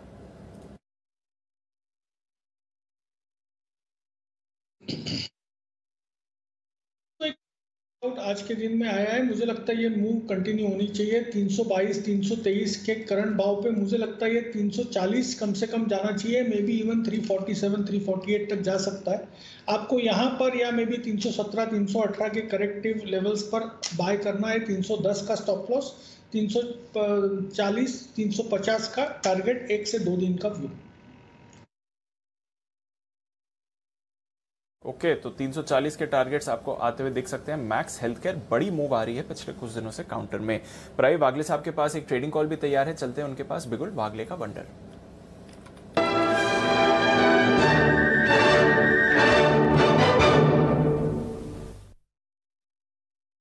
बताएं वागले साहब। टाटा मोटर्स मेरा BTST होगा 305 5.5 के करंट भाव से, अभी 306 है, यहाँ पर बाय करिए। अगर नीचे आता है 305 तक ऐड करिए। 303 का आपका स्टॉप लॉस है, तो सिर्फ 3 रुपए का रिस्क है। मेरा 315 का टारगेट होगा कल का। ओके, तो 315 के टारगेट के लिए खरीदें टाटा मोटर्स को।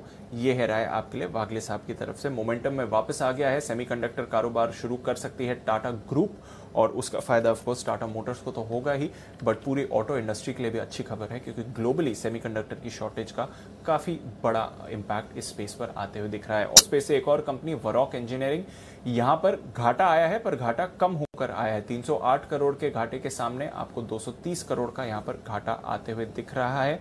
तो नजर रखिए वरॉक इंजीनियरिंग पर भी, यहां पर नतीजे आते हुए दिख रहे हैं। ऑटो एंसिलरी कार के लाइट्स के पार्ट्स बनाती है ये कंपनी। पर इसके साथ ही फिनोलेक्स केबल्स एक्टिव रहता है ट्रेडर्स रेडार पर, इसके नतीजे आते हुए दिख रहे हैं, और अच्छे नतीजे दिख रहे हैं फिनोलेक्स केबल्स पे।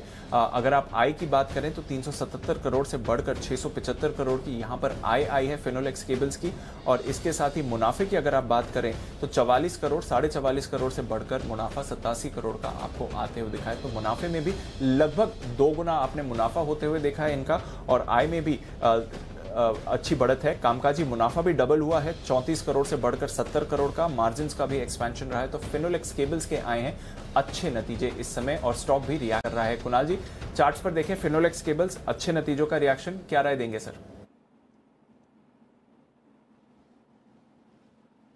देखिए, एक बाउंस आता हुआ दिखाई दे रहा है। पिछले 5-7 दिनों से सारे मिड कैप्स की तरह यहां पर भी करेक्शन देखने को मिला था दीपांशु। मुझे लगता है कि और ये पुल बैक एक्सटेंड कर सकता है, और 520 रुपए जो अगला रेजिस्टेंस है वहां तक भी स्टॉक जा सकता है। तो 520 का लेवल है जिसको वॉच करना है। 520 के ऊपर ब्रेकआउट आएगा तब इसमें नई तेजी देखने को मिलेगी। फिलहाल जिनके पास है होल्ड करें, स्टॉप लॉस रखें एक 495 का, 520 तक जाता हुआ दिख रहा है। ओके, तो ये है आपके लिए फिनोलेक्स केबल्स, 520 तक ये काउंटर जाते हुए दिख सकता है 3% ऊपर अच्छे नतीजों के बाद। आइए अब चलते हैं जय ठक्कर के पास, स्वागत करते हैं उनका कैश के ऑप्शन के लिए।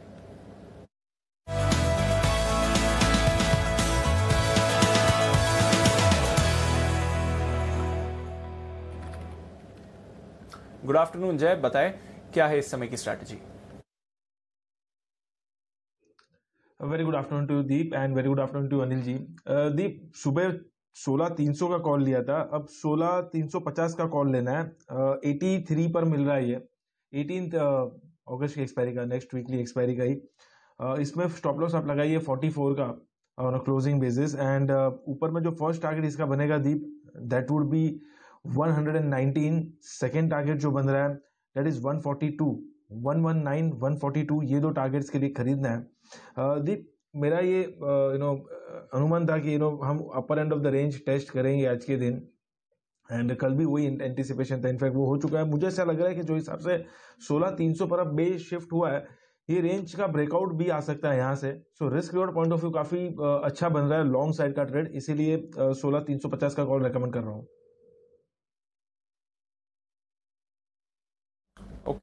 350 का कॉल ऑप्शन खरीदना है अगले हफ्ते वाला, 83 रुपए में 44 रुपए का स्टॉप लॉस लगाकर 119 और 142। जय, इसी तरह का बढ़िया दमदार खरीदारी वाला कॉल बैंक निफ्टी पर कब देंगे? कोई दे ही नहीं रहा बैंक निफ्टी पर कॉल। अनिल जी, दिए लास्ट वीक हमने बैंक निफ्टी को भी अच्छा कवर किया, बट अभी एक चीज ये ध्यान में आ रही है कि 36,000 एक पहला एक क्लियर रेजिस्टेंस बनकर आ रहा है वहां पे, और उसके ऊपर 36,200। अब 36,000 भी अगर अनिल जी निकल जाता है फिर से, आई थिंक फिर से हमें एक लॉन्ग का ट्रिगर बनेगा वहां पे, उसके ऊपर जाए तो ही वहां पे बना है। अदरवाइज एज ऑफ नाउ तो देख रहे हैं हम निफ्टी बेटर है, स्ट्रांग है कंपेयर टू बैंक निफ्टी। मजबूत है, स्ट्रांग है, और खरीदारी करने का मौका फिर वहीं देखें जहां जय बता रहे हैं। 16,350 का अगले हफ्ते का कॉल ऑप्शन खरीद लीजिए, 83 रुपए में 44 का स्टॉप लॉस, 119 से 142 के टारगेट तैयार है। सुमित जी अपने बेहतरीन स्टॉक के साथ, सुमित का सुपर हिट।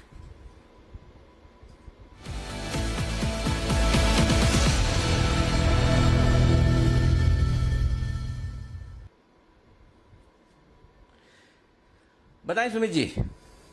अनिल जी, एक तो मैंने हीरो जीरो निकाला था आज बहुत दिन के बाद, लेकिन वो निफ्टी भाग ही गया, तो वो तो अभी मैंने रहने दिया है। लेकिन अब जो दूसरा स्टॉक मेरे रडार पे आया है वो है, उसका भाव चल रहा है 46 रुपए 25 पैसे, 46 रुपए 30 पैसे।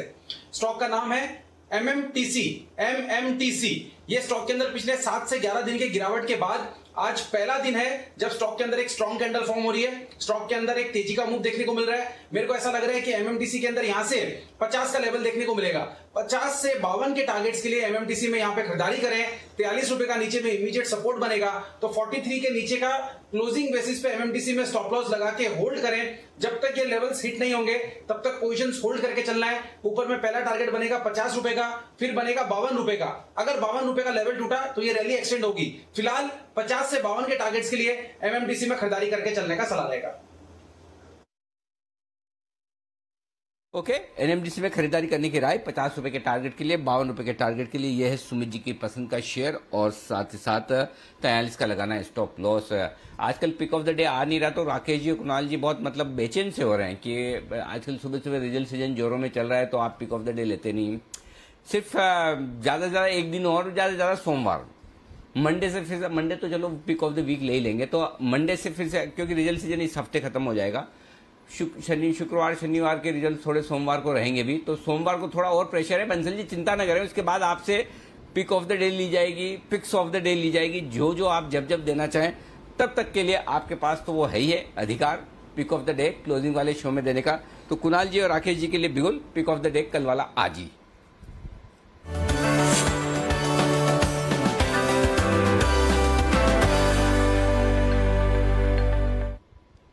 बनाए सर।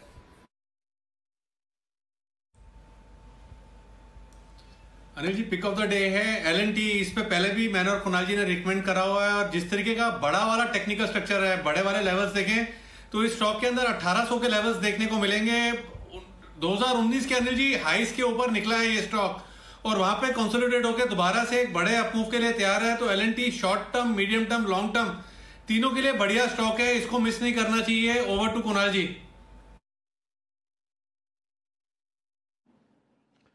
अनिल जी, जैसे अभी राकेश जी ने कहा कि लॉन्ग टर्म चार्ट्स देखें तो आपको बहुत ही इंप्रेसिव लगेंगे, और जिस तरह की तेजी हम देख रहे हैं पावर में बन रही है, मुझे लगता है कि एलएनटी में भी बहुत जबरदस्त एक मूव आता हुआ दिखाई देगा।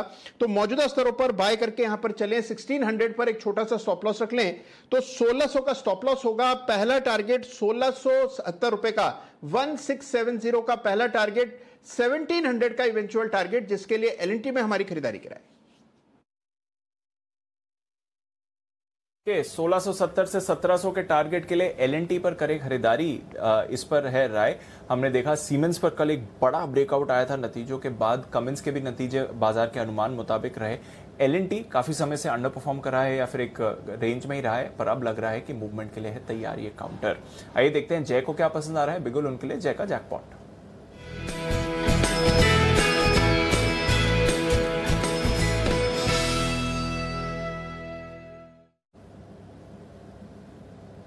बताएं जय। जी दीपांशु, मुझे यहाँ पे ऐसा लग रहा है कि एनबीएफसी यहाँ से अच्छा कर रही है और यहाँ से थोड़ा बहुत बाउंस हमें देखने मिल रहा है आज। तो बजाज फिनसर्व का कॉल ऑप्शन खरीद कर चलना है दीपांशु। 14300 का स्ट्राइक का कॉल ऑप्शन खरीदना है, जो करीब अभी आपको 350 356 के आसपास ट्रेड कर रहा है। इसको लेकर चलना है। 350 356 के रेंज में आपको लेना है। इसका लॉट साइज भी छोटा है दीप, 75 का लॉट साइज है। नीचे में स्टॉप लॉस इसमें रखना है 222 का। फर्स्ट टारगेट ऊपर जो बनेगा डेट बुड 490, सेकंड टारगेट बनेगा 560। 490 560 ये दो टारगेट्स के लिए आप खरीद के चल सकते हैं बजाज फिनसर्व। दीप, मुझे ऐसा लग रहा है कि डेली चार्ट पर इसका एक फोर्थ वेव कंसोलिडेशन खत्म हुआ है। यहाँ से एक फिफ्थ वेव हमें ऊपर की तरफ देखने मिलना चाहिए, और मुझे ऐसा लग रहा है कि 15,000 के ऊपर भी ये स्टॉक जा सकता है ये सीरीज में। सो काफी बुलिश हूं मैं यहाँ पे। 14,300 के स्ट्राइक का कॉल खरीद के चले। ओके, 14,300 का कॉल खरीदें बजाज फिनसर्व का। एक एक करके फाइनेंशियल्स फिर से आपको एक्शन में आते हुए दिख रहे हैं। अनिल जी कह भी रहे थे 35,800 क्रूशियल सपोर्ट है बैंक निफ्टी के लिए, तोड़ना नहीं चाहिए। और देखिए वहां से एक बढ़िया रिबाउंड भी आया है। अब वहां से 150 पॉइंट्स की रिकवरी के साथ 35,950 पर आपको इस समय बैंक निफ्टी आते हुए दिख रहा है। निफ्टी भी एक्शन में वापस 16,370 के करीब आते हुए दिख रहा है, जो अपने रिकॉर्ड हाई लेवल उसी के करीब निफ्टी आ रहा है। आइए श्रीकांत जी एक और कॉल देने के लिए तैयार हैं, बिगुल उनके लिए BTSTT।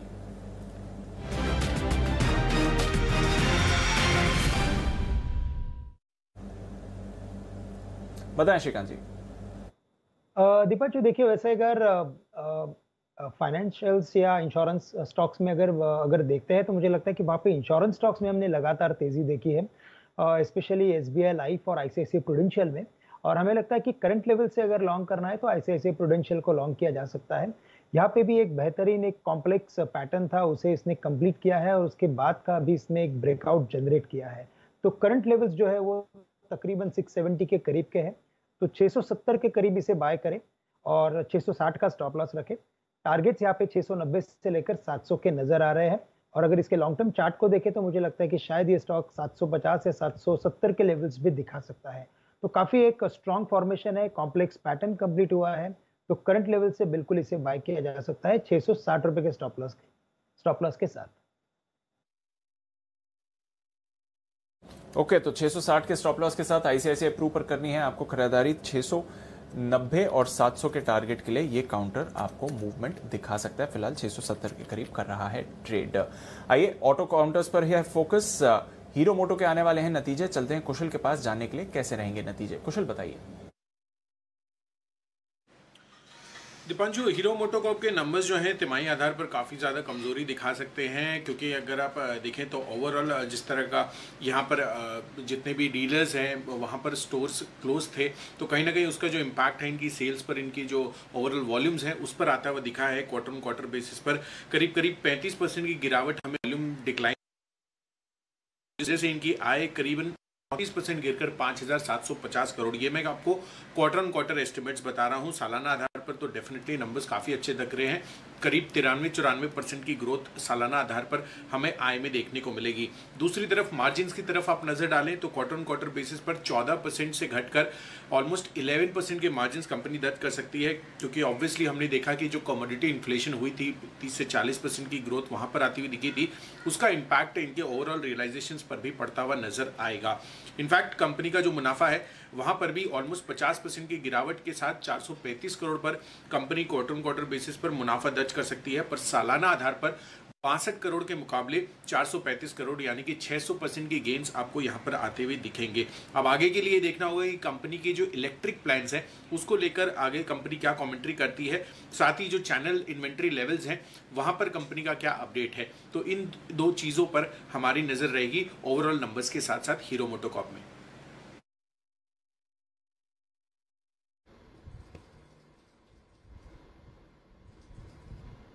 ओके, तो यह है हीरो मोटोकॉर्प पर आपके लिए अनुमान नतीजे आने की तैयारी में।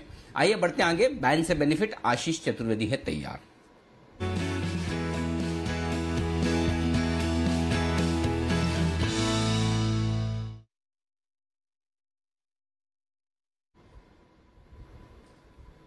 बताएं आशीष, क्या कुछ बदलाव होंगे? अनिल जी, लिस्ट और छोटी हो जाएगी। फिलहाल अगर आप देखें तो 6 स्टॉक जो है बैन में है और 6 में से एक स्टॉक ऐसा जो बैन से निकलने की पूरी तैयारी कर रहा है। कल सेल बाहर लेकर हुए आया था, आज नाल्को की बारी है। नेशनल एल्यूमिनियम यहाँ पर अगर आप देखें तो मार्केट वाइड पोजीशन लिमिट घटकर 81% होगी, बॉर्डर लाइन पर आ गई है, लेकिन संभावना ये है कि आज ये स्टॉक जो है बैन से बाहर आ जाएगा, तो नाल्को ये एग्जिट करेगा। बाकी कोई स्टॉक ऐसा है नहीं फिलहाल जिसकी मार्केट वाइड पोजीशन लिमिट जो है 95% के मार्क को क्रॉस कर गई हो, तो फ्रेश एंट्री तो किसी की भी नहीं होगी, नाल्को एग्जिट करेगा।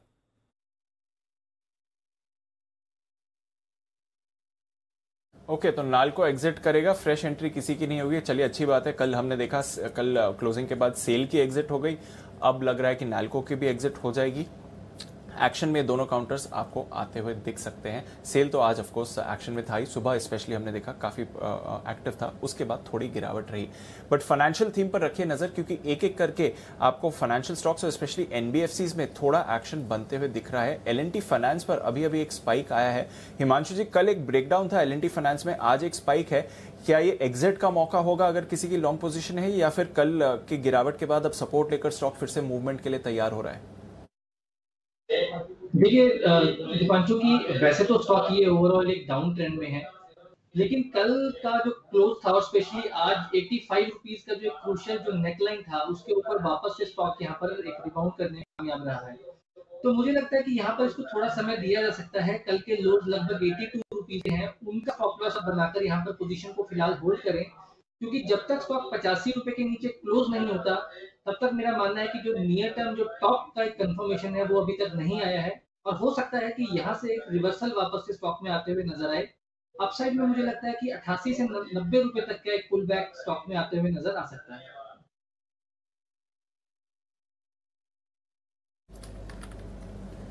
ओके तो ये है आपके लिए L&T फाइनेंस। नजर रखते हैं इस काउंटर पर। फाइनेंशियल्स पर रखिए नजर, थोड़ा थोड़ा मूवमेंट आ रहा है। इरकॉन इंटरनेशनल पर भी रखिए नजर। यहां पर आय 527 करोड़ से बढ़कर 1140 करोड़ की आई है, 2 गुना बढ़ गई है इनकी आय, और मुनाफा भी 2 गुना से ज्यादा की बढ़त दिखा रहा है, बल्कि 2.5 गुना बढ़कर आया। 35 करोड़ से बढ़कर 90 करोड़ का यहां पर आपको मुनाफा आता है। तो दमदार नतीजे इरकॉन इंटरनेशनल की तरफ से आते हुए दिख रहे हैं। ₹1.70 का इन्होंने डिविडेंड भी दिया है।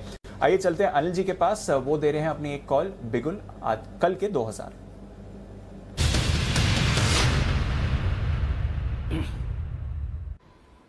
जी सर। दीप, खरीदारी करने की राय है, खरीदारी करनी है इंडिगो के फ्यूचर्स में। इंटरग्लोब एविएशन 1667 के आसपास फ्यूचर चल रहे हैं, यहां पर खरीदारी करने की राय है। खबरें जो आ रही है, बोइंग 737 मैक्स जो ये विमान है जिन्हें पहले खरीदने से रोका गया था, हिंदुस्तान में इन्हें अनुमति नहीं दी जा रही थी, अब ये समझा जा रहा है कि इनके लिए एक परमिशन मिल सकती है। तो जो इंडिगो को अपना फ्लीट एक्सपांशन करना था पहले, उस फ्लीट एक्सपांशन में ये एयरक्राफ्ट लेना चाहते थे, वहां पर दिक्कत आती हुई दिख रही थी। और अगर अब इन एयरक्राफ्ट को इस्तेमाल करने के लिए मंजूरी मिल जाती है तो फिर ये इंडिगो के लिए बेहद बड़ी पॉजिटिव खबर होगी। ये एयरक्राफ्ट अपने फ्लीट में ये आराम से ले पाएंगे। इस लिहाज से हमें लगता है कि एक तो ये है, दूसरा धीरे धीरे ओपनिंग अप वाली थीम वापस से जोर पकड़ ही रही है। दोनों के चलते इंडिगो यहाँ पर एकदम परफेक्ट पोजीशन है तेजी दिखाने के लिए। 1625 ये स्टॉप लॉस का लेवल होना चाहिए आपका। ऊपर में 1700 रुपए पहला टारगेट है, 1725 और 1750 तीन टारगेट के लिए आप खरीदारी कर सकते हैं। 1700, 1725 और 1750। दूसरा काम जो आप कर सकते हैं वो ये कि अगर आपको फ्यूचर्स में और बाजार की में जो उतार चढ़ाव उसमें रिस्क लगे तो फिर आप 1660 रुपए वाला कॉल ऑप्शन खरीद लीजिए। 1660 रुपए वाला कॉल ऑप्शन इंडिगो का मिल रहा है 50 रुपए के आसपास, यहां पर खरीदारी की जा सकती है। 35 रुपए का 35 रुपीज का स्टॉप लॉस लगाइए। 65, 70 और 85 तीन टारगेट रखिए। 65, 70 और 85 हम पूरी सीरीज के बीचों बीच में है, अभी भी काफी वक्त है सीरीज को खत्म होने में। तो 65, 70 और 85 इन तीन टारगेट के लिए 1660 का in the money call option आप खरीद सकते हैं 35 रुपए के आसपास का स्टॉप लॉस लगाकर। तो इंटरग्लोब एविएशन इंडिगो कमाल करने के लिए तैयार है, यहां से बढ़िया तेजी होने की तैयारी बन सकती है, तो यहां पर खरीदारी करनी चाहिए। इंडिगो के चार्ट्स पर ही एक बार राय ली जाए। जय से पूछते हैं, जय जरा एक बार चार्ट्स पर राय दें और कॉल ऑप्शन पर भी। जी अनिल जी पहले तो मैं चार्ट्स पर आपको राय देता हूँ। जो हिसाब से ये स्टॉक ने सेकंड टाइम 200 डेमा पर सपोर्ट लिया है और वहां से रिवर्सल दिखा रहा है, मुझे ऐसा लग रहा है कि यहाँ पे एक बाउंस बैक डेफिनेटली हमें देखने मिलना चाहिए। जो एकदम near term target Anil ji इसका स्पॉट में बन रहा है वो 1720 का है, तो यहाँ से लगभग 50 पॉइंट हमें ऊपर देखने मिल सकता है। और जहां तक ऑप्शन का सवाल है अनिल जी, मुझे ऐसा लग रहा है कि 42 का स्टॉप लॉस जो है वही ठीक रहेगा। 35 का आपने दिया है, 42 का भी एक अच्छा मुझे ऐसा लग रहा है लेवल है, because on the down side कहीं ना कहीं 1650 के आसपास के जो लेवल्स है, आई डोंट थिंक कि इंडिगो में ब्रेक होने चाहिए। अगर वो होल्ड कर जाते हैं देन 42 के लेवल्स भी एक अच्छा। अगर 1720 तक हमें जाते हुए देखने मिलता है तो इसकी जो फर्स्ट टारगेट इमीडिएट बेसिस पर होना चाहिए that should be 82 and second target Anil जो मैं देख रहा हूँ दैट शुड बी अराउंड 94। 82, 94 ये दो लेवल्स हमें देखने मिल सकते हैं। ओके, तो ये है आपके लिए इंडिगो पर राय। खरीदारी करने के लिहाज से यहां से एक्शन बनता हुआ आगे नजर आ सकता है। आइए बढ़ते हैं आगे, और एक BTST का बिगुल है हिमांशु जी के लिए, BTST का। जी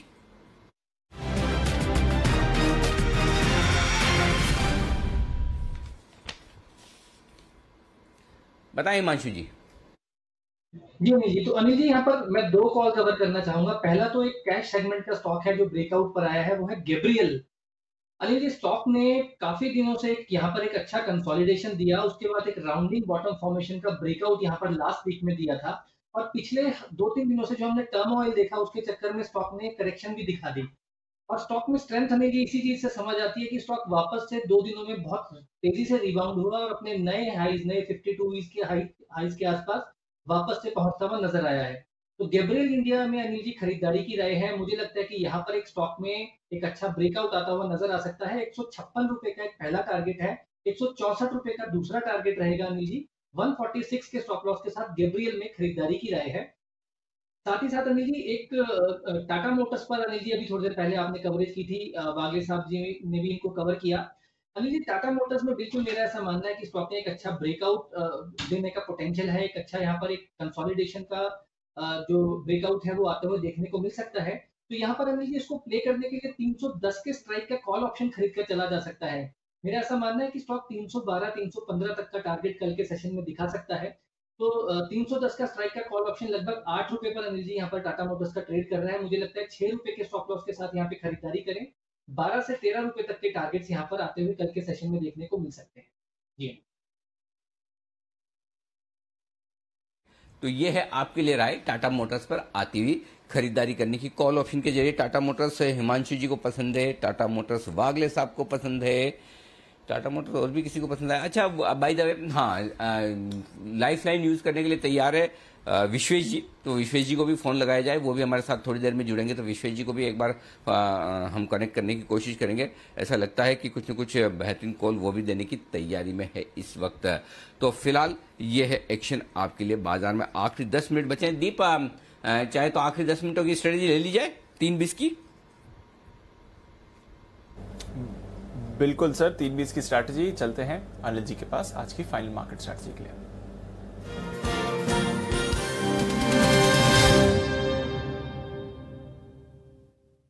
सर ग्लोबल मार्केट्स में तो कुछ नहीं बदला है तो हमारे बाजार में है। उस समय हमने देखा था बैंक निफ्टी पूरी गेंस गिव अप करके एकदम सपाट हो गया था, वहां से अब 150 पॉइंट्स ऊपर बैंक निफ्टी भी 85 पॉइंट ऊपर है इस समय। ग्लोबल मार्केट्स की बात करें, डाउ फ्यूचर्स 40-50 पॉइंट्स ऊपर है, नैस्डैक फ्यूचर्स मामूली सी गिरावट दिखा रहे हैं। यूरोप में पॉजिटिविटी है, कच्चे तेल में हल्का सा बाउंस बैक है, ब्रेंट $72 के करीब जाते हुए दिख रहा है। गोल्ड भी आज पूरे दिन 1750 के ऊपर ही होल्ड करते हुए दिखा है।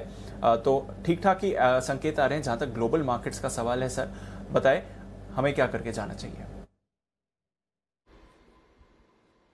दीप, खरीदारी के रुझान के साथ बने रहें, कोई दिक्कत नहीं। लाइफ टाइम हाई पर बंद हो रहे हैं, इंट्राडे में बन गया, क्लोजिंग पर बन गया, समस्या कहाँ है, दिक्कत कहाँ है। बस ये ठीक है फ्रेश खरीदारी अब ना करें, क्योंकि लाइफ टाइम हाई पर आज शॉर्ट कवरिंग की वजह से भी थोड़ा, तो अगर आपकी पोजीशन है होल्ड करें। 16,200 का एक पुट ऑप्शन खरीदकर हेज कर सकते हैं, या 16,500 का कॉल ऑप्शन बेचकर हेज कर सकते हैं, जो आपको ठीक लगे अगर करना ही चाहें तो। अदरवाइज लॉन्ग पोजीशन रखें, कोई दिक्कत वाली बात नहीं। 16,300 अब बेस के 16,280 16,300 आपके लिए कल बेस के तौर पर काम करेगा। तो ट्रेडिंग के लिहाज से आपका रुझान पॉजिटिव साइड पर ही रहना चाहिए। बैंक निफ्टी का जहां तक सवाल है, बैंक निफ्टी पर हम न्यूट्रल है, निफ्टी पर बुलिश है।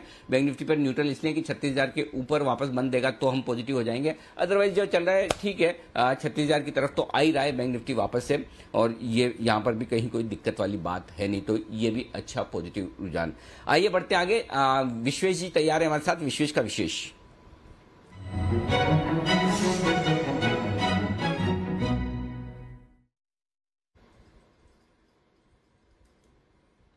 बताएं विश्वेश जी।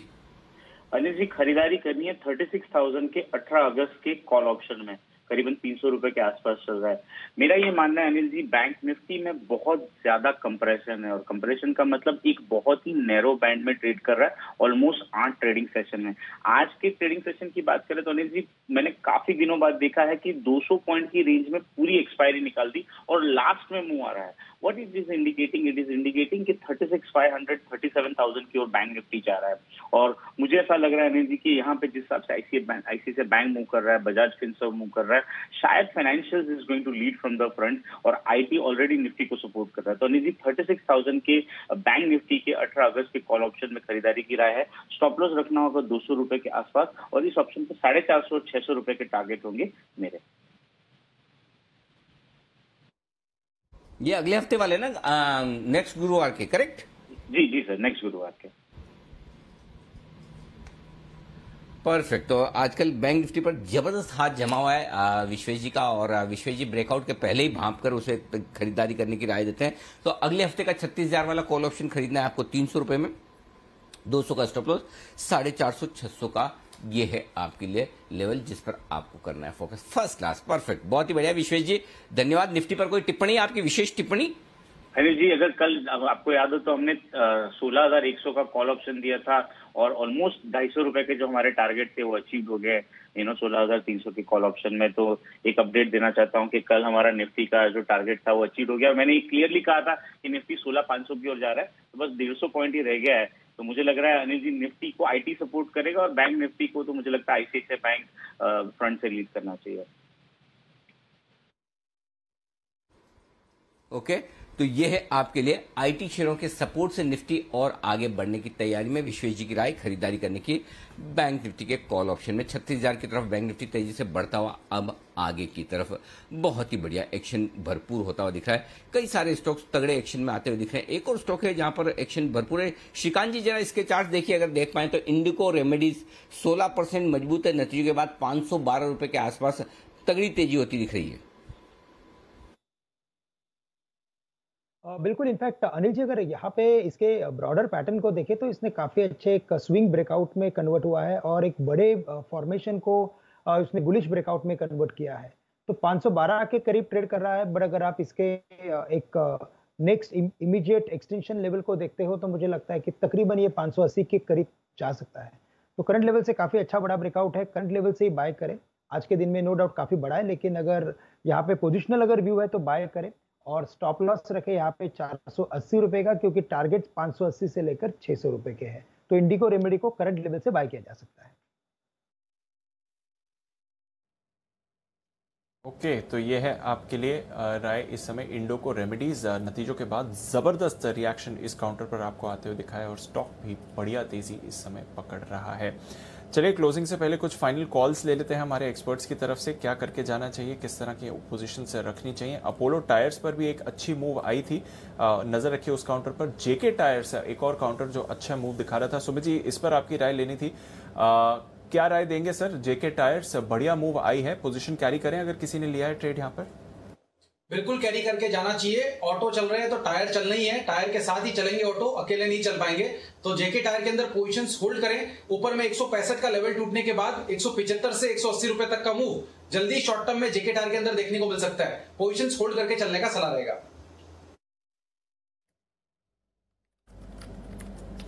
ओके, तो ये है आपके लिए जेके टायर, पोजीशन होल्ड करके चलिए। बढ़िया एक्शन आते हुए दिख रहा है। बागले साहब, जरा अपोलो टायर्स पर भी राय दे दें। JK tyres day's high, Apollo tyres भी 4.5% ऊपर।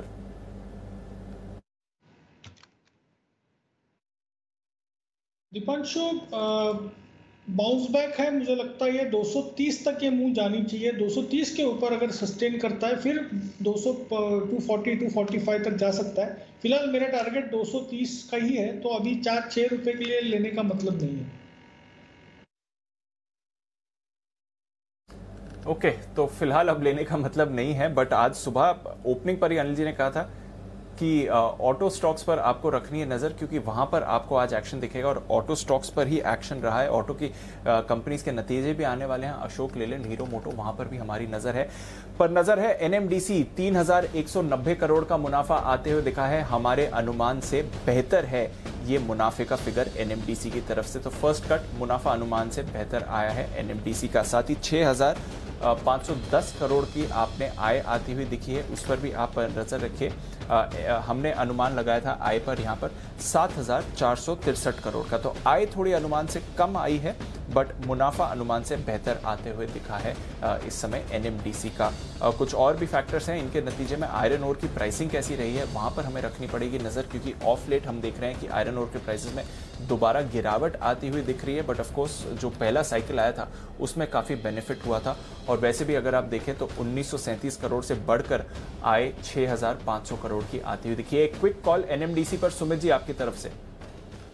करके चलने का सलाह रहेगा एनएमडीसी के ऊपर। मेरे को ये मेटल पूरा सेक्टर मजबूत लगता है और एनएमडीसी ने परफॉर्म किया नहीं है पिछले कुछ दिनों में, तो ये अभी परफॉर्म करना बाकी है। नीचे के अंदर स्टॉक का जो सपोर्ट दिखाई दे रहा है 170 168 के आसपास का दिखाई दे रहा है, और ऊपर में जो पहला टारगेट बनेगा वो 180 का बनेगा। 180 का लेवल टूटा और स्टॉक जल्दी ही 200 का लेवल दिखाएगा। एनएमडीसी में पोजीशंस होल्ड करें और फ्रेश खरीदारी करें, ये आने वाले दिनों में एक अच्छा अपसाइड मूव दिखाएगा।